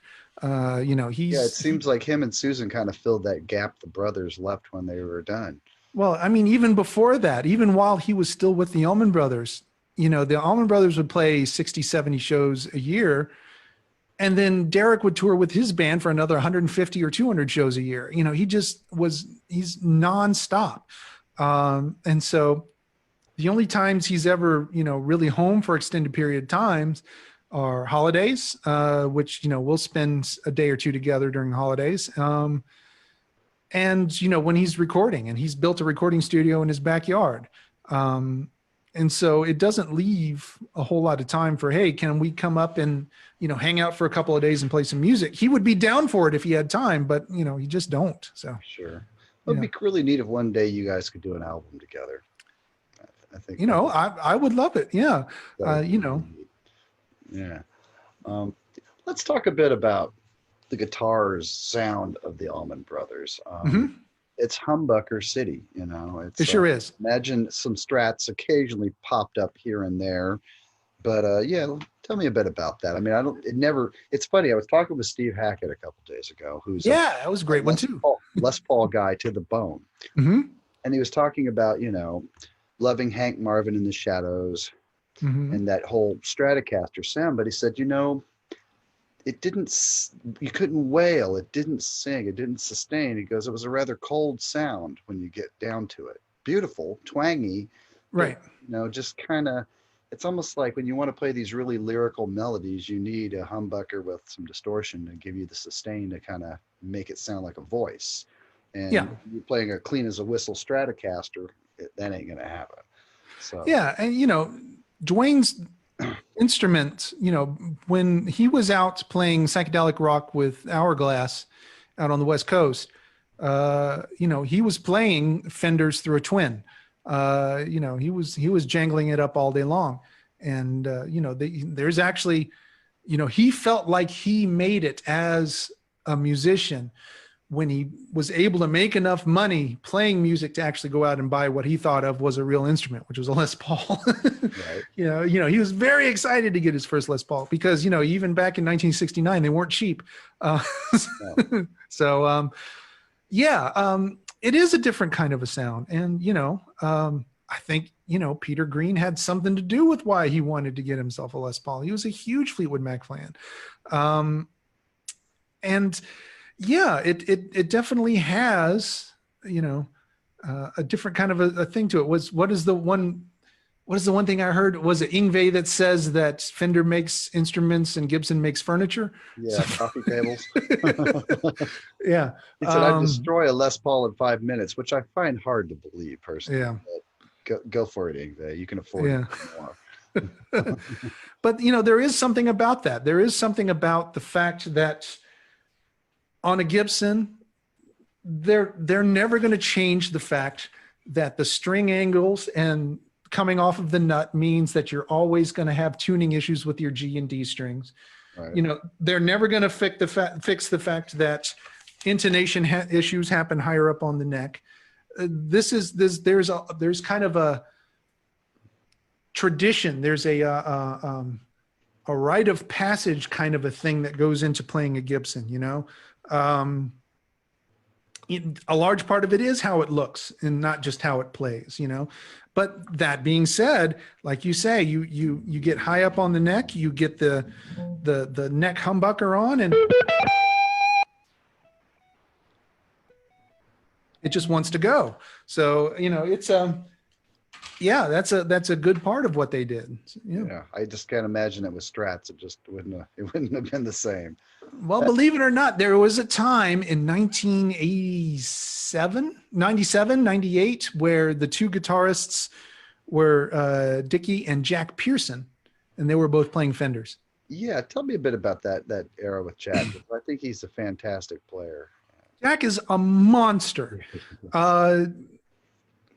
I had the good fortune. So I do a music camp called Roots Rock Revival, which is something my father started, you know, in 2012, 2013. And I've been teaching there for the past 5-6 years. And a couple years ago, we had Jack up as an instructor. And he and I sat down together just to go through ideas and jam together. You throw anything in the world at him, and he is on it. Let's play Django, done. Let's play Charlie Parker, done. Let's play The Meters, done. And perfectly, dead on. He can, you know, he grew up, you know, having to learn to do things on guitar that I wouldn't have thought were possible. He can use a technique with his right hand and muting with his left hand, so it sounds like he's playing through a wah when he's clean as a whistle. No effects in it at all. It's uncanny what he can do. Yeah. Yeah. That's awesome. Yeah. And so he played with the Allman Brothers for a couple of years, loved it. He was a great songwriter. He was a great singer. But the stage volume was just too loud. It was killing him. It was, you know, he has ear problems, and he couldn't sit in front of Dickie's Marshalls and, you know, maintain his health. so he had to go. Did they get Jimmy Herring in there after that? No, Jimmy Herring came in right after Dickie left. Oh, so that's right. You never played with Dick. It was Derek and Dickie after Jack left. And then when Dickie was let go, Jimmy came in for half a year, and he said, "Man, I just hate being in this position," and he had to leave too. So. Oh, okay. It was just, yeah. Okay. Well, tell us a bit about your guitar influences over the years. And, okay. And your choices in guitars and how they have evolved over the years as well. Sure. Early on, I started, I guess, playing guitar at age 12. And, the first album that I really kind of spent any time with to try and learn anything was the Layla album. So some Duane and some Eric Clapton. But the first one that really turned me on as to the fact that a guitar can be more than kind of what I understood it to be is when I discovered Roy Buchanan. We had an album of his called That's What I'm Here For, which I think is his third album. And, it wasn't just that it was fast, because I'd heard fast, and it wasn't just that it was kind of, in your face.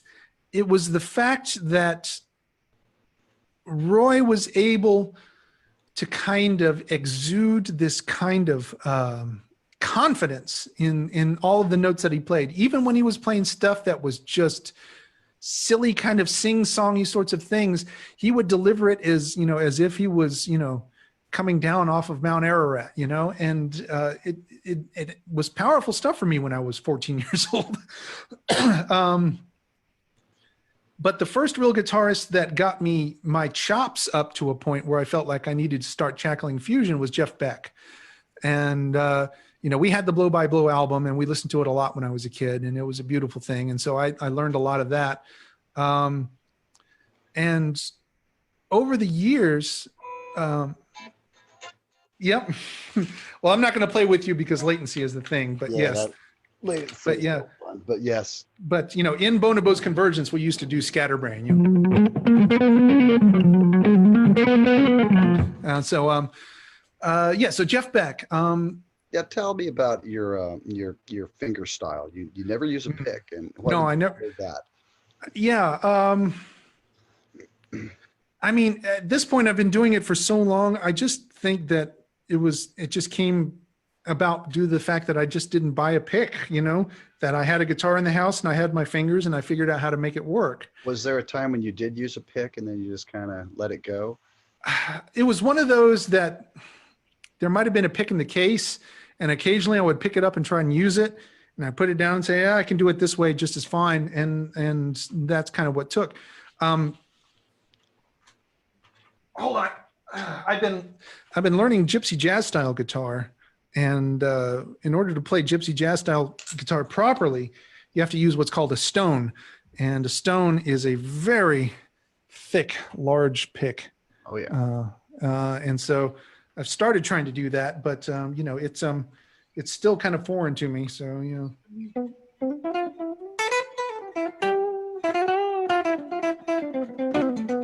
So. I'm still trying to learn. I mean, I'm okay with a pick, but I'm better without.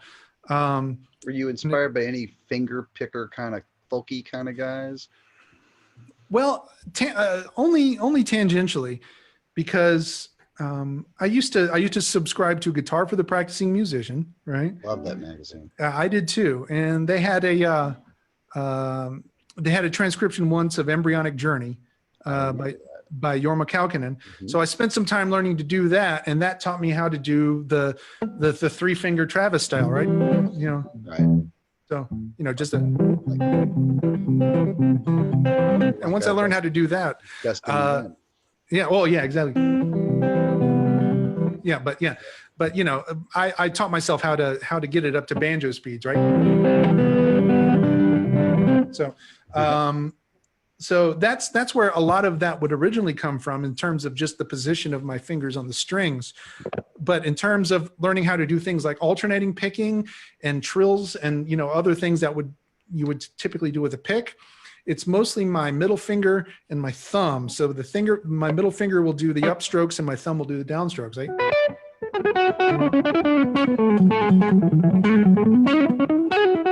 So yeah, that's where that came from.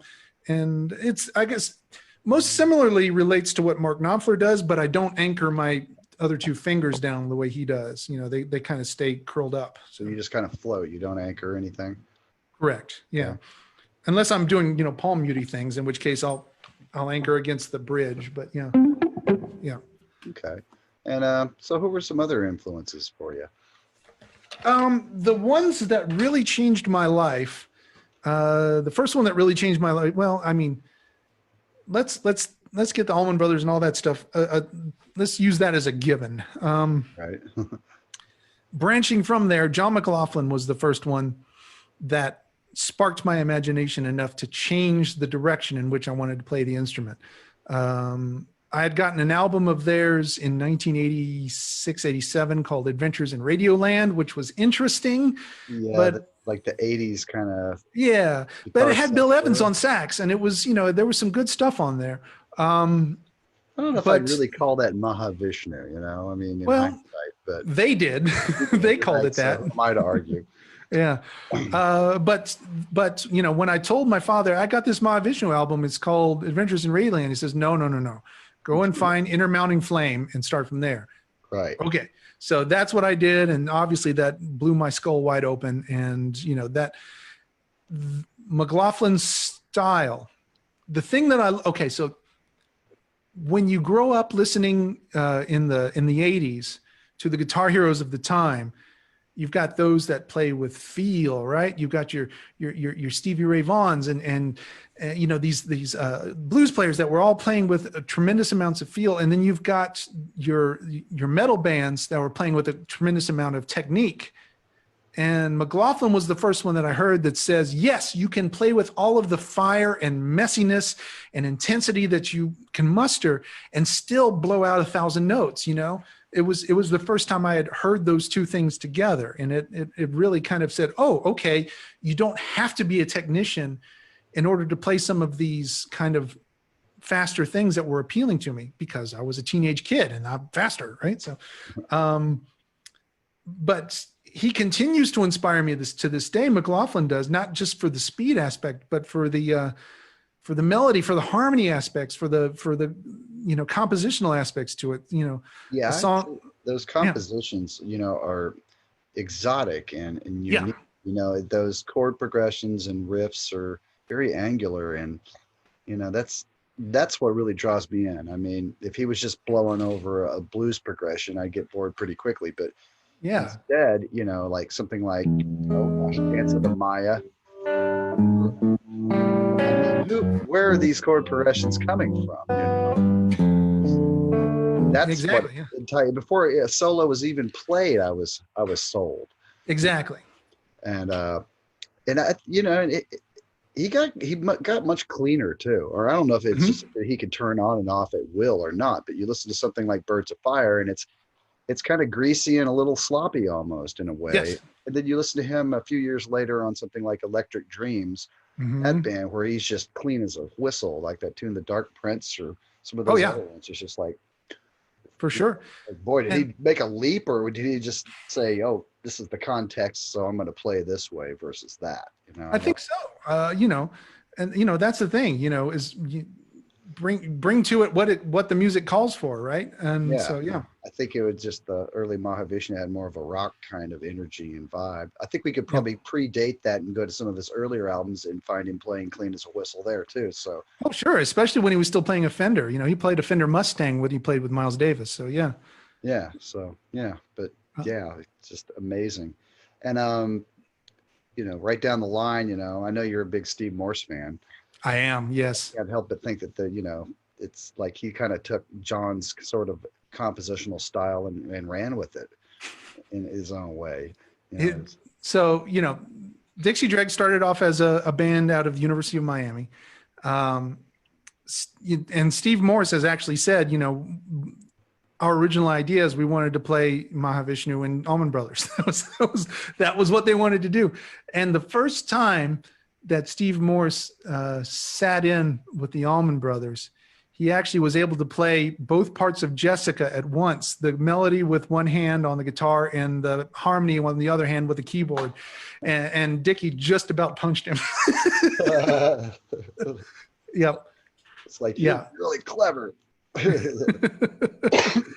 Wow. Yep. Have you had the pleasure of meeting Steve over the years a few times? I have a few times, yes. They were label mates. They were on Capricorn. As a matter, they're the road manager that worked with the Allman Brothers, Twiggs Linden, also worked with the Dixie Dregs. So right. yes. Didn't he carry around like Dwayne's Les Paul, and he begged Steve to use it, and he finally used it on Twigs Approved, but for the slide solo, because the action was so high, you just couldn't use it for anything else anyway. Yeah. Twigs was devastated when Dwayne died, and I don't know if you know the story, but Twigs died in a parachute accident. It was in kind of the cover of Free Fall, all the more kind of chilling. Well, exactly right. Well, and it goes even deeper than that. Twigs always used to say that he when on his 30th birthday, he wanted to load up a Corvette with dynamite and drive it into City Hall.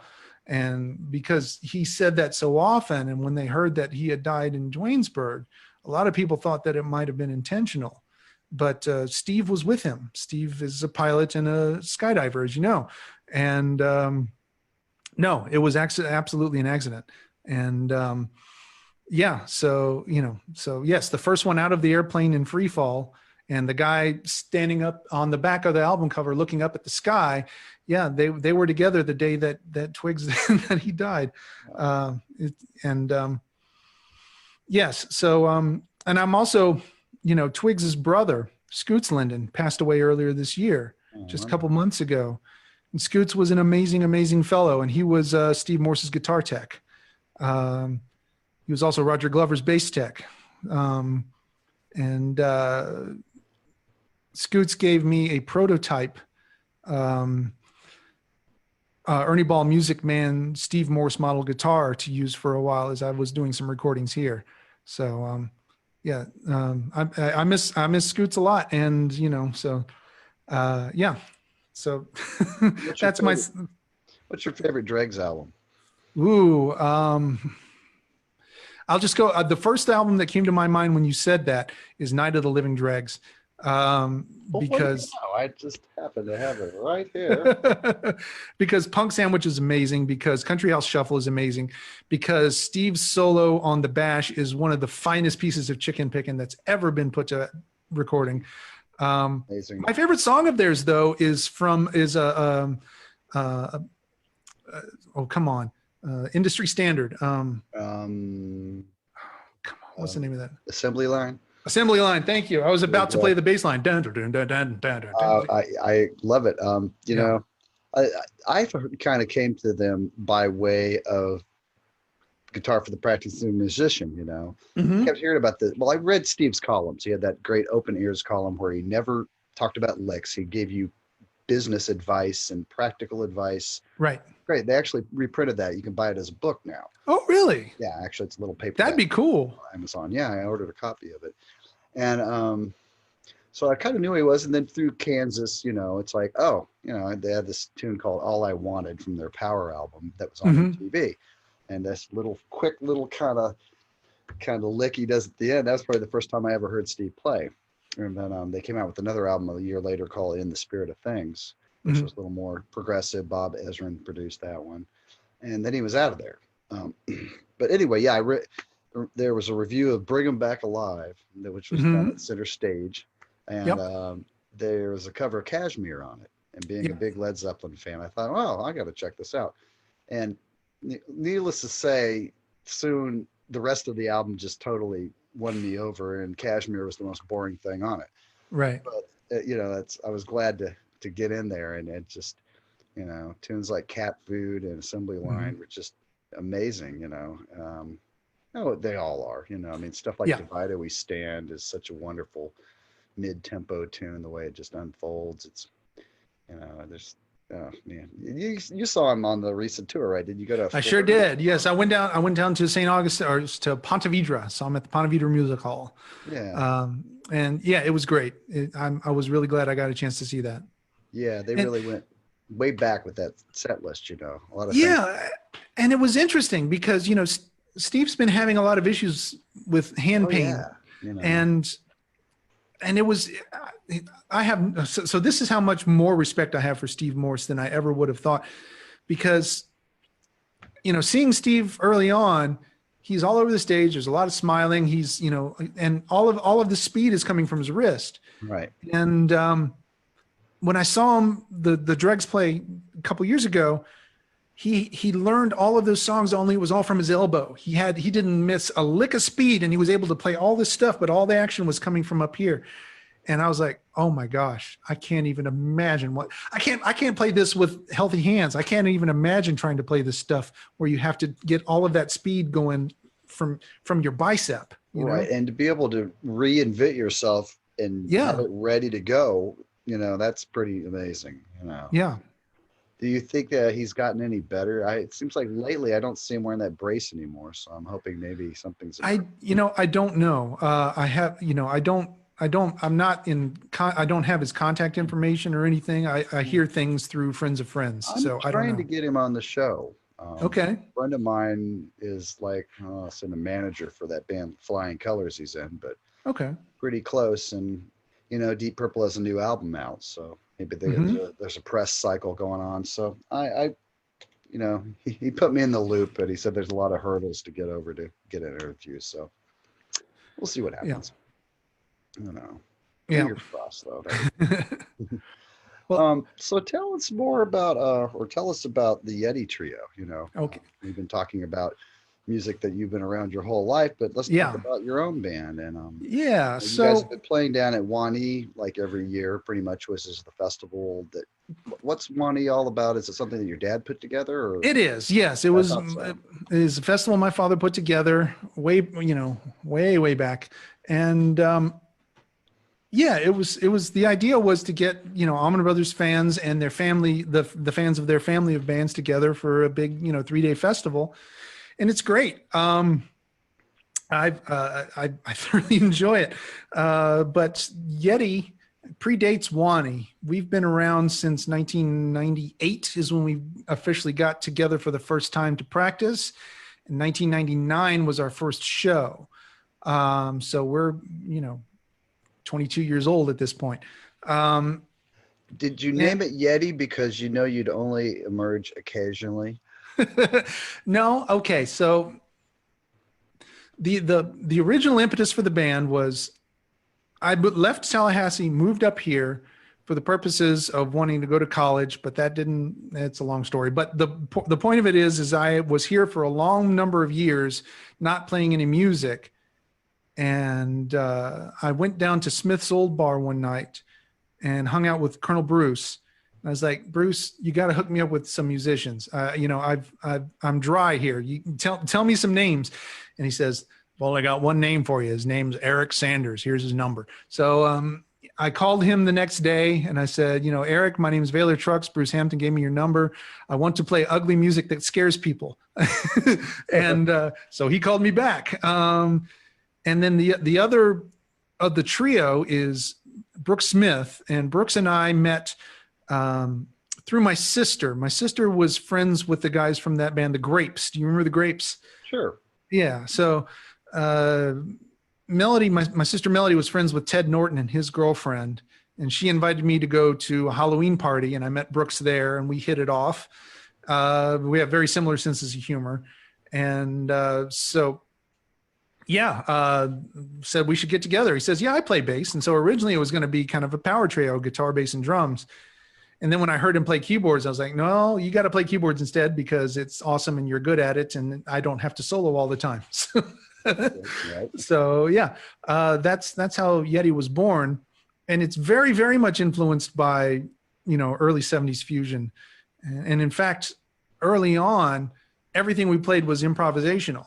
We didn't really have set songs. We had a couple of grooves that we liked, a couple of melodies that we liked, but we'd get on stage and just, whatever happened would happen.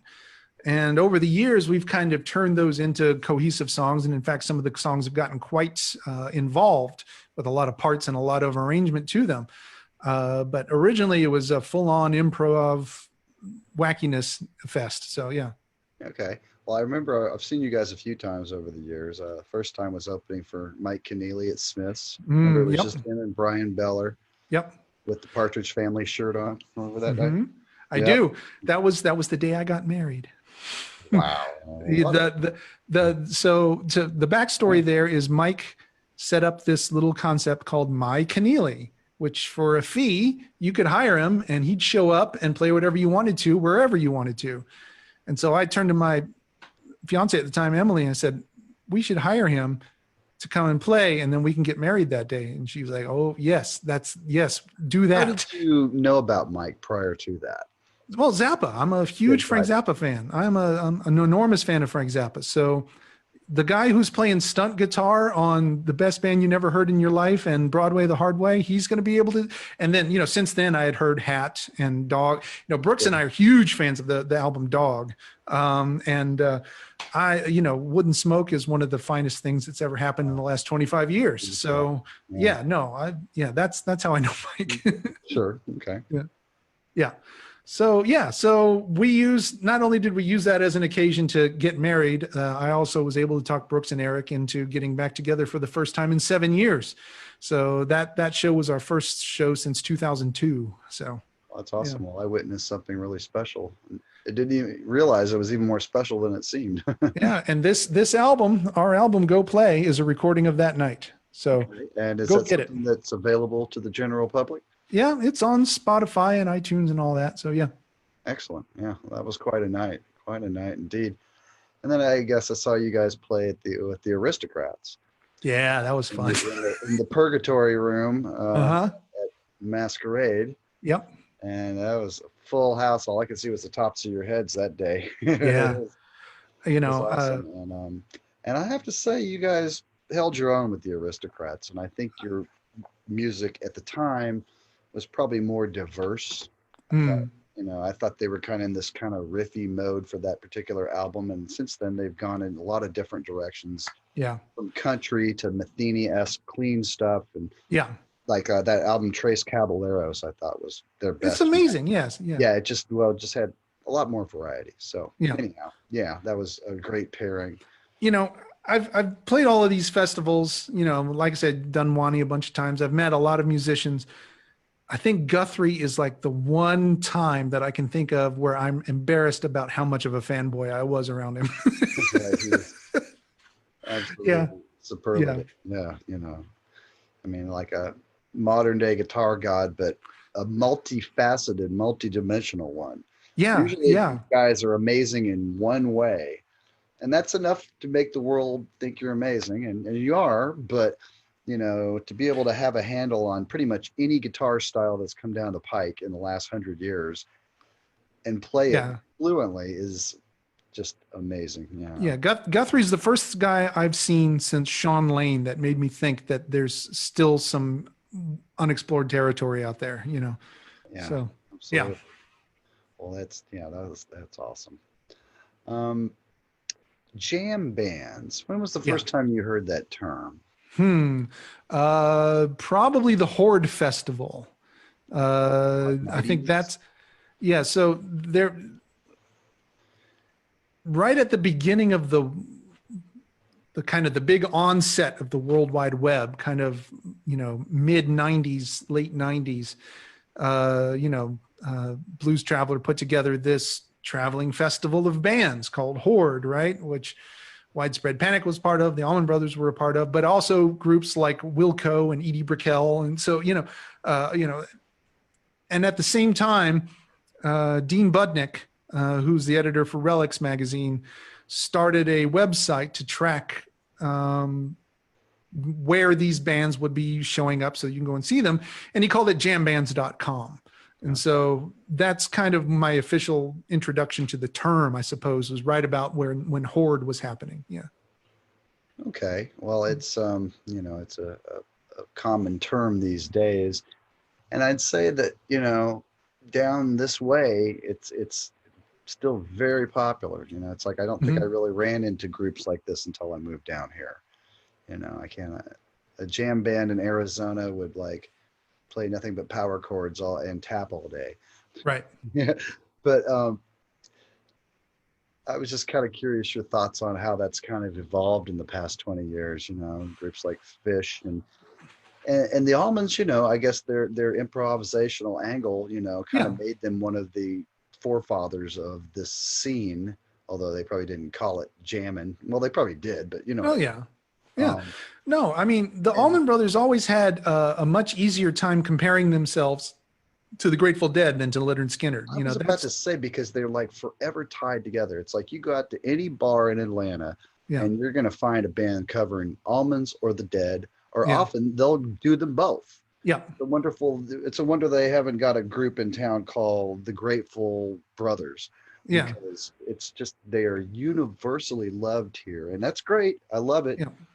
I do wish I could stumble into a town where everybody loves Steve Howe as much as they love Jerry Garcia here, but I don't believe it exists.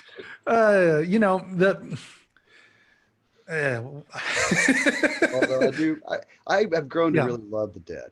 You know, Yeah. my drummer Well, Thor is a huge fan, and sometimes when you play with people that you respect, you really want to get inside their heads musically and right. otherwise. So it's almost like So lay it on me.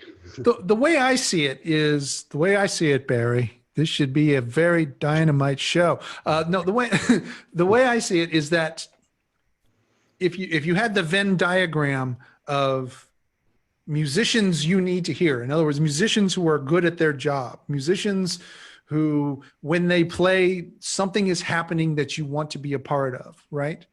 So if that's one circle, and the other circle is music with a low barrier to entry, music that doesn't require that you bring a lot to the table before you take in what they're playing. You know, jam bands is at the intersection of those two circles, right? It doesn't require that you bring a lot of theory or knowledge or history or anything to it. It's most of the time just a couple of chords. Most of the time it's got something very hooky on a chorus or something that's going to bring you in. But at the same time, you've got musicians who have the competence to be able to play with ingenuity for extended periods of time. So I think that's, if there's a reason why the jam bands are what they are, that's what it is. So You know, I sometimes wonder about the motivations behind long soloing. yeah. Is it there to get the player off first and foremost, Hmm. or are they there to give and bring the audience to another level? Well, you know, Because the it answer is sometimes seems all of like the a rather above. selfish pursuit Yeah. from a distance. Well, yes, but you know, having said that, um, I would give anything to, you know, be able to see uh, John Coltrane play with Elvin Jones, uh, and you know, play India for 20 minutes. You know, play Afro Blue for 35 minutes. Not, you know, not because it's a self-important long chord of sort of a solo, but because these guys were composers on the level of, you know, Beethoven, and were able to make music real time in front of your faces and have it not just be, isn't it cool that we're doing this, but something's happening right here that is never going to happen again. And it's amazing. So, Right. yeah. And I don't always get that impression. It depends on the band. Yeah. Well, of course. Yeah. There are certainly some, you know, I'm not going to name, I was about to name some names and I'm going to Yeah, name no, you names. can't name anybody, but you know. But there are certainly some guys, and I think I'm pretty okay in saying guys, that are really like the idea of standing up and having everyone watch them as they play a 12-minute solo. Over Uh, three chords. yeah, but you know, at some point, if you know, you got to serve the song, right, and not yourself. You got Right. to serve the music, and if the best way to serve the song that you're playing right now is to sit out, then sit out. You know, that's how I see it. Well, you know, and I think a lot of it's about the kind of communal experience of it all. Like we're all Yeah, kind of, vibing together, we're rising and falling. It's a wonderful thing to be part of when you're there, definitely. yeah, And but yeah, that's kind of the beauty of the jam band. thing. You know, it's like you know, the way the community all is together is really enviable. You know, it's For like sure. I wish my progressive rock counterparts could just be as communal, but it almost flies in the face of that music and Yeah, spontaneity. There really is no spontaneity when you're playing a bunch of intricate arrangements that are progressive. You know, it's more about replicating something rather than creating something out of nothing. for sure. And it's the joke that I have every time I go and see Progak in concert. We went to see Cribson last year, and Right. we're in line waiting to get in, and I turn to my wife and I say, surprisingly, the number of women in line is not zero. Right. It's at some point, if you look out over your audience and it's in nothing but dudes that look like you, then maybe you're not as universally appealing as you might hope for. Right. Well, I've even heard Robert Fripp allude to things like that, where it's Yeah, like, I've noticed a lot more women in the audience lately. Maybe we yeah, should start playing Bonnaroo. Well, they're going to be there anyway, Robert, rather if you are or not. yeah. But if you want to stick yourself in front of an audience that's got, more females, then more power to you. And And some of them might like it, you oh, for know. sure. And it's a thing these days. Uh, my 18-year-old daughter, loves Court of the Crimson King, loves Rush. The skater kids are listening to prog these days, so it's a thing. So Well, that's great. yeah, I think, I still think that's some of the most fantastic music ever made. And that's for why I'm sure. such a big proponent of it, because I just don't think enough people wave the flag for it. I mean, if you're on a prog website, then of course everybody's, a kindred spirit. But, out here in the real world, not enough gets said about it. So that's kind of It's true. my thing. But man cannot live on prog alone. No, That's no, another it's thing. that's also true. Well, you can only talk about, there's like, 50 to 100 albums that are kind of the prime stuff. And after 10 years, you know, I'm kind of burnt. It's like I've got to Mm. keep finding fresh things that excite me as much as Close to the Edge did when I was Yeah, 12. And they're fewer and far between as you get older, but yeah. they're still out there, and that's kind of They definitely still are. There's still folks out there making amazing music, for absolutely. sure. So just the quest for freshness is never ending. Speaking of, um, Oh yeah, how about your pile of vinyl? Yeah, let's yeah, see. well, I don't have much in the way of vinyl, but I do Okay, have well, some things that I CDs, want to whatever. It's more about it. Just share with you. topic. Uh, we had discussed my love of John McLaughlin, and we've discussed my love of Frank Zappa. But the third person who is kind of in my all-time most influential guitarist is a guy by the name of Ralph Towner. And Absolutely. 12 and if you don't, string. 12 string and classical.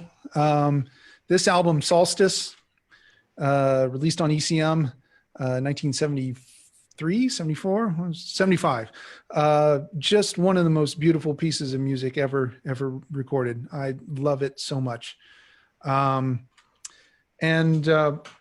yeah, His work with Oregon, how far did that go back? oh, from the beginning, Ralph Towner was one of the people who was working for Paul Winters in the Paul Winter Consort when, they broke off to form Oregon. And what year was that? 69, Okay, that far back. 68, somewhere in there. Alrighty. This is an obscure one, but it's also kind of a classic among people who are of a certain type. Escalator Over the Hill Oh yeah, Carla by Bley. Carla Bley and Paul Haynes. And listen to who else is on it. Jack Bruce, Linda Ronstadt, Paul Jones, Carla Bley, Don Preston, Sheila Jordan, Gatto Barbieri, Dewey Redman, Don Cherry, Michael Mantler, Enrico Rava.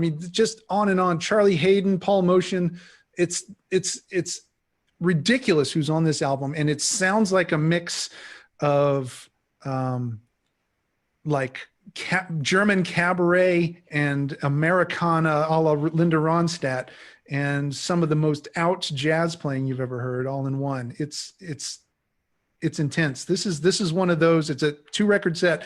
You need to put it on headphones and go to sleep to it and write down what you dream about. If you can remember it. Oh my goodness. A couple of years ago, I was fortunate enough to take my daughter to Switzerland and attend a couple of days of the Montreux Jazz Fest. And the biggest surprise that I saw while I was there is a guitarist named Olli Hirvonen. Okay. Hirvonen. Okay. Yes, Olli Hirvonen. He's an actual jazz guitarist who plays a jazz master. Okay. And once. yeah, New Helsinki's the album, and it's brilliant. It's absolutely brilliant. I mean, it's all just young kids, Scandinavian kids, and they're all incredible. Yeah.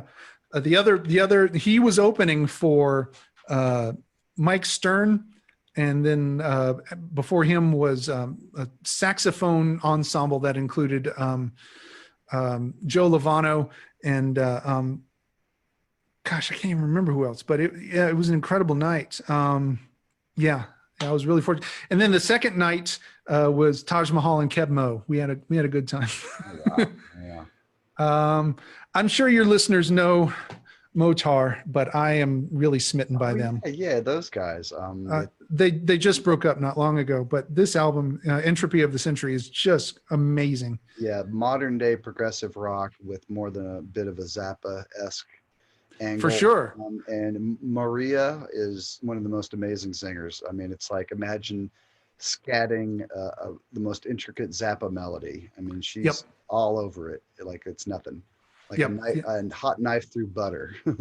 Yeah, and the tunes are interesting, right? It's not angular just for the sake of sounding weird. It actually has a direction and a purpose, and they're just I really like them.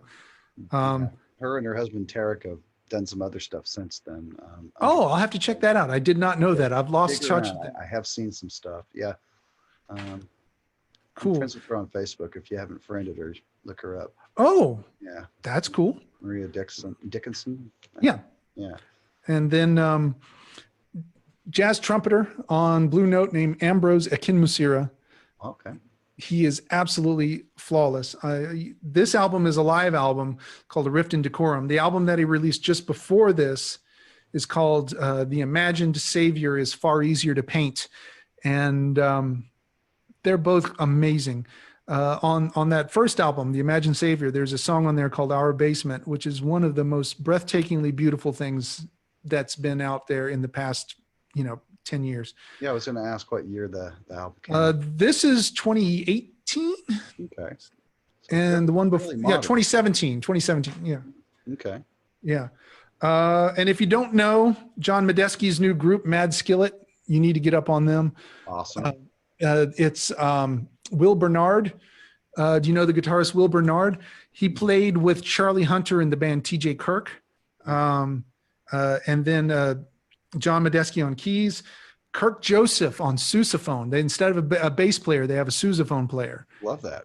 Yeah. And in the old days. Yeah. And then Terrence Higgins, who is New Orleans Monster on drums. Absolutely amazing stuff. Is it like straight up jazz, or is it? It's got some New Orleans feel to it, but it's also got some avant-garde feel to it. They're not afraid to take it out, but they're also, they'll drop into some second line at some points as well. It's a really, really crazy album. I love it. What else?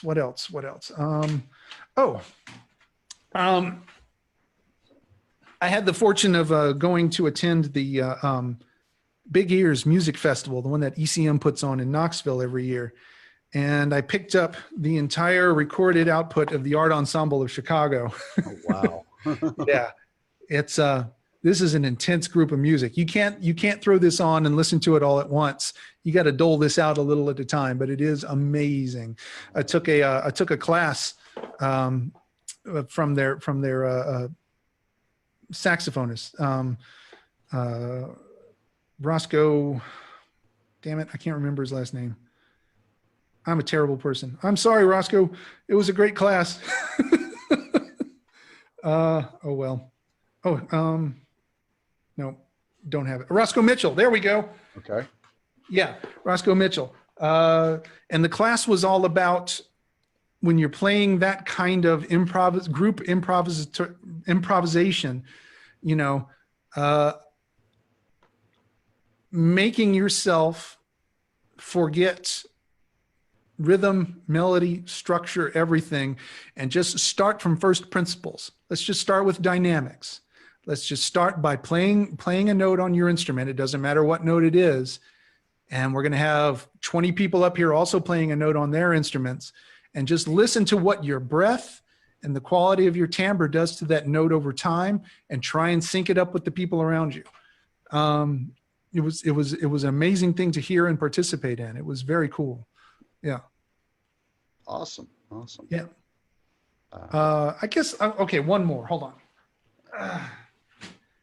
This is one of those that I'm going to brag on my father a little bit. He was a big fan of the Byrds. You know, like I said, he did a folk rock trio for a while, and it was very Byrds influenced. And he got to be friends with Gene Clark, who was, you know, one of their guitarists and singers. And Gene Clark released an album in 1975 that's become something of a 74 rather. It's become something of a cult classic called No Other. And Butch is on this album. He plays with Leland Sklar on bass. Awesome. So, awesome. Yeah. The man This is like 5,000 sessions, maybe more. Yeah.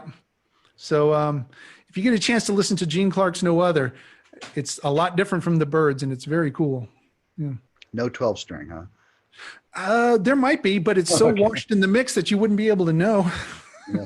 That was another thing I was talking with Steve Hackett about was, you know, that early Genesis sound where they'd have 12 strings in harmony. And he said, you know, it's very Byrds inspired, but he's like, when he first heard them before he joined, he wasn't really sure if it was like a keyboard or what was going on there. Like, keyboard, you know, so. Like on Trespass, yeah. Yeah, exactly. And then, of course, they carried it on into the next few albums, Nursery Crime and Foxtrot, you know. Yeah. There's quite a bit of that on Supper's Ready. Uh-huh. I said, it's like, you know, it predates rock. You know, I said it's almost Elizabethan or something. You know? It's a good, you know, it's not rock and roll, but they made it work. So yeah, love the 12 string. Do you have a 12 string? I do. I have an electric 12 string, which is a Gretsch Country Gentleman knockoff made by Eastwood, which I got solely for the purpose of being able to record Mahavishnu kind of 12 stringy things. And I have a Taylor 12 string acoustic. And what was your first good guitar? I owned a Les Paul Jr. copy made by a company called Encore. That was my first electric guitar. When I got good enough at that, my next guitar was a bolt-on version of a Gibson Les Paul called a Sonex, which they only made for a few years. But it was a Les Paul shape body, 2 humbuckers, but it was a bolt-on neck with dot inlays. A little different. Yeah. And I loved it. It was heavy as monkeys though. It was, you know, it was a big piece of wood. My first, you know, the guitar that I played with my first real band was a black Les Paul, which I loved a lot. And I lost it in a fire, along with a Telecaster and, you know, a bunch of stuff, you know, we had an apartment fire and I lost everything. So, yeah. So I guess you know, coming from my father, yeah, they were all Gibson related. So. Okay. So yeah. That humbucker sound was really the sound that appealed to you as well. Yeah. But you know, I have plenty of Fenders. You know, I've got a Jazzmaster, I've got a Strat, and I've got a Tele, and I love them all. The Tele is the Rosewood George Harrison model, which is great. Really? Yeah. Yeah. Hold on. Well, no, I won't get it. It's in the other room. But yeah, I like it very much. Excellent. And what do you find yourself playing lately? It looks like a Les Paul Studio of some sort. Yeah, this is the I guess they call it the Les Paul Traditional Studio from a couple of years ago. Although I've modified it quite a bit. I've pulled out the Burstbucker Pros in and put in Seymour Duncan Pearly Gates. I've replaced all of the pots and put in 500K pots. These are locking tuners. So, you know, just the modifications that I like. But Did you do all the mods yourself? yeah, I have a workshop here. Okay.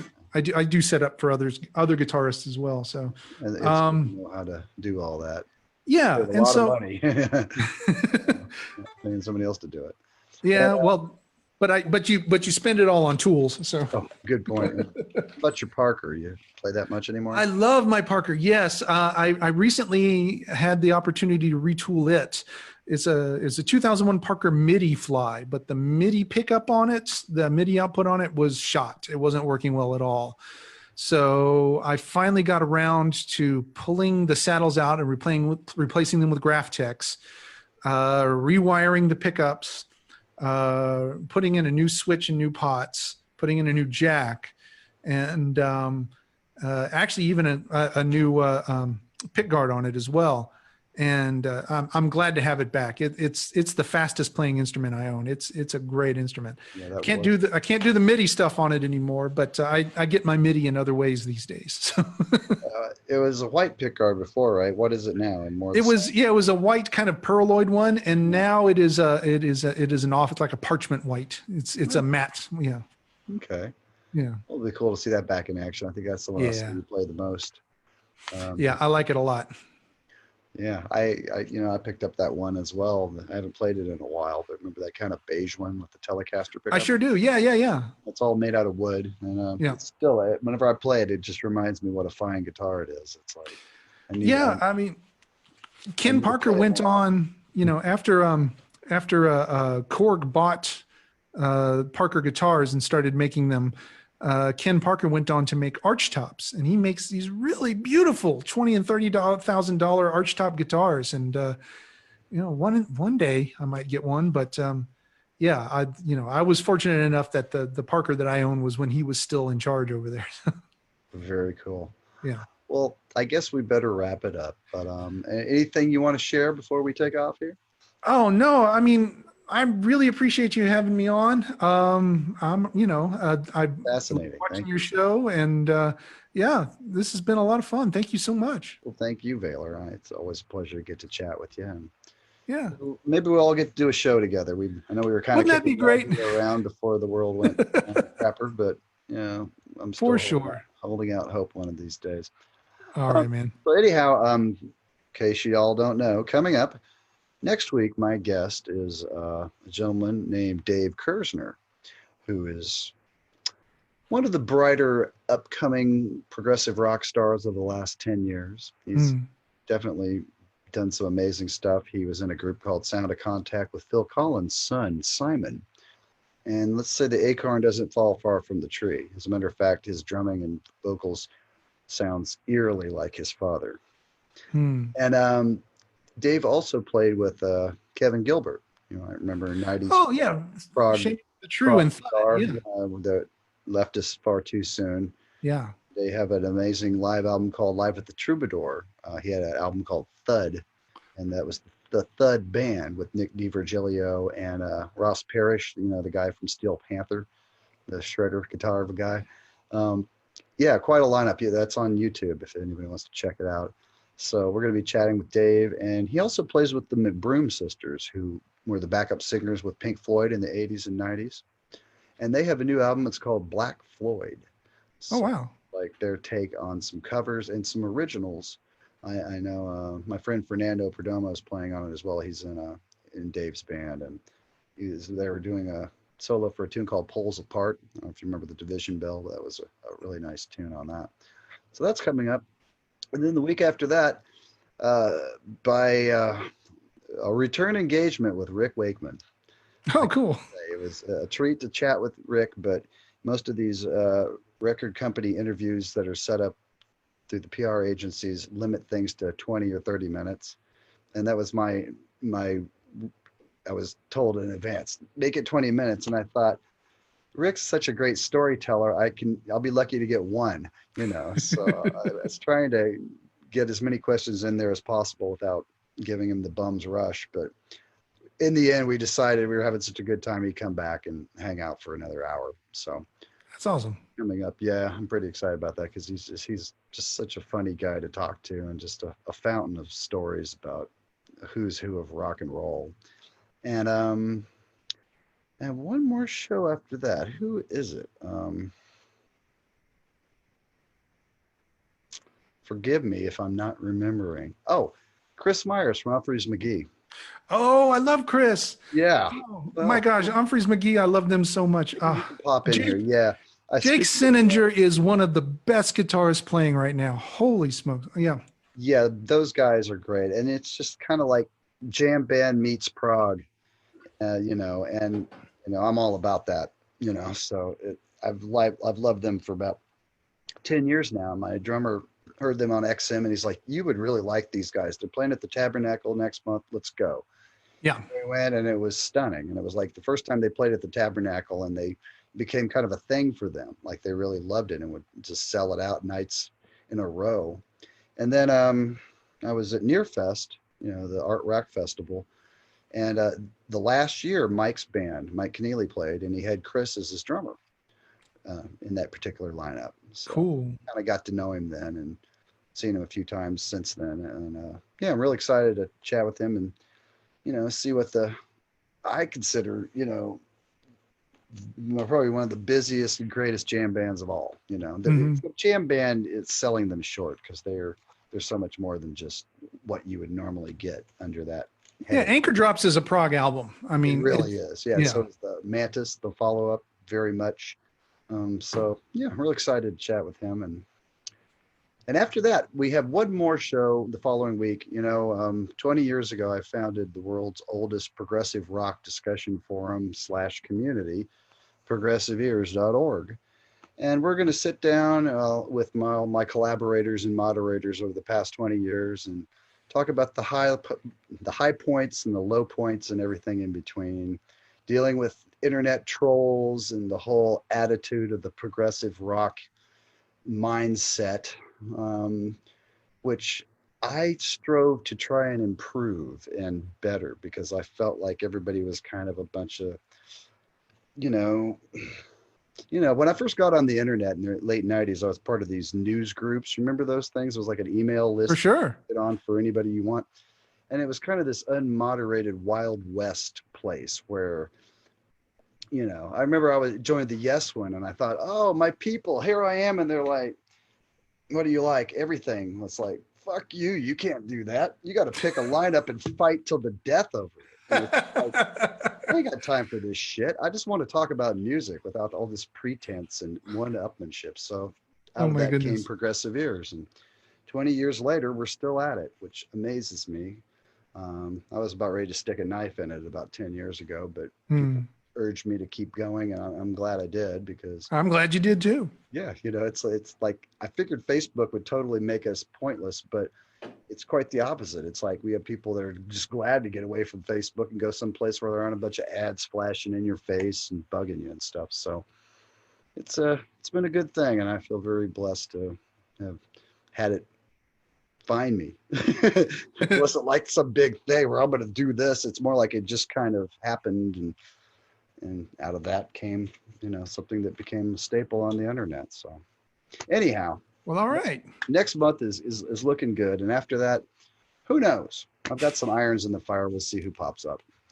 Well, thank you, brother. It's been a pleasure chatting with you about you as well, about the brothers and your wonderful music as well. Thank you so much. I hope to see you again soon. All right, y'all, take care, and I'll see you next week. All right. Have a good night. Stay safe.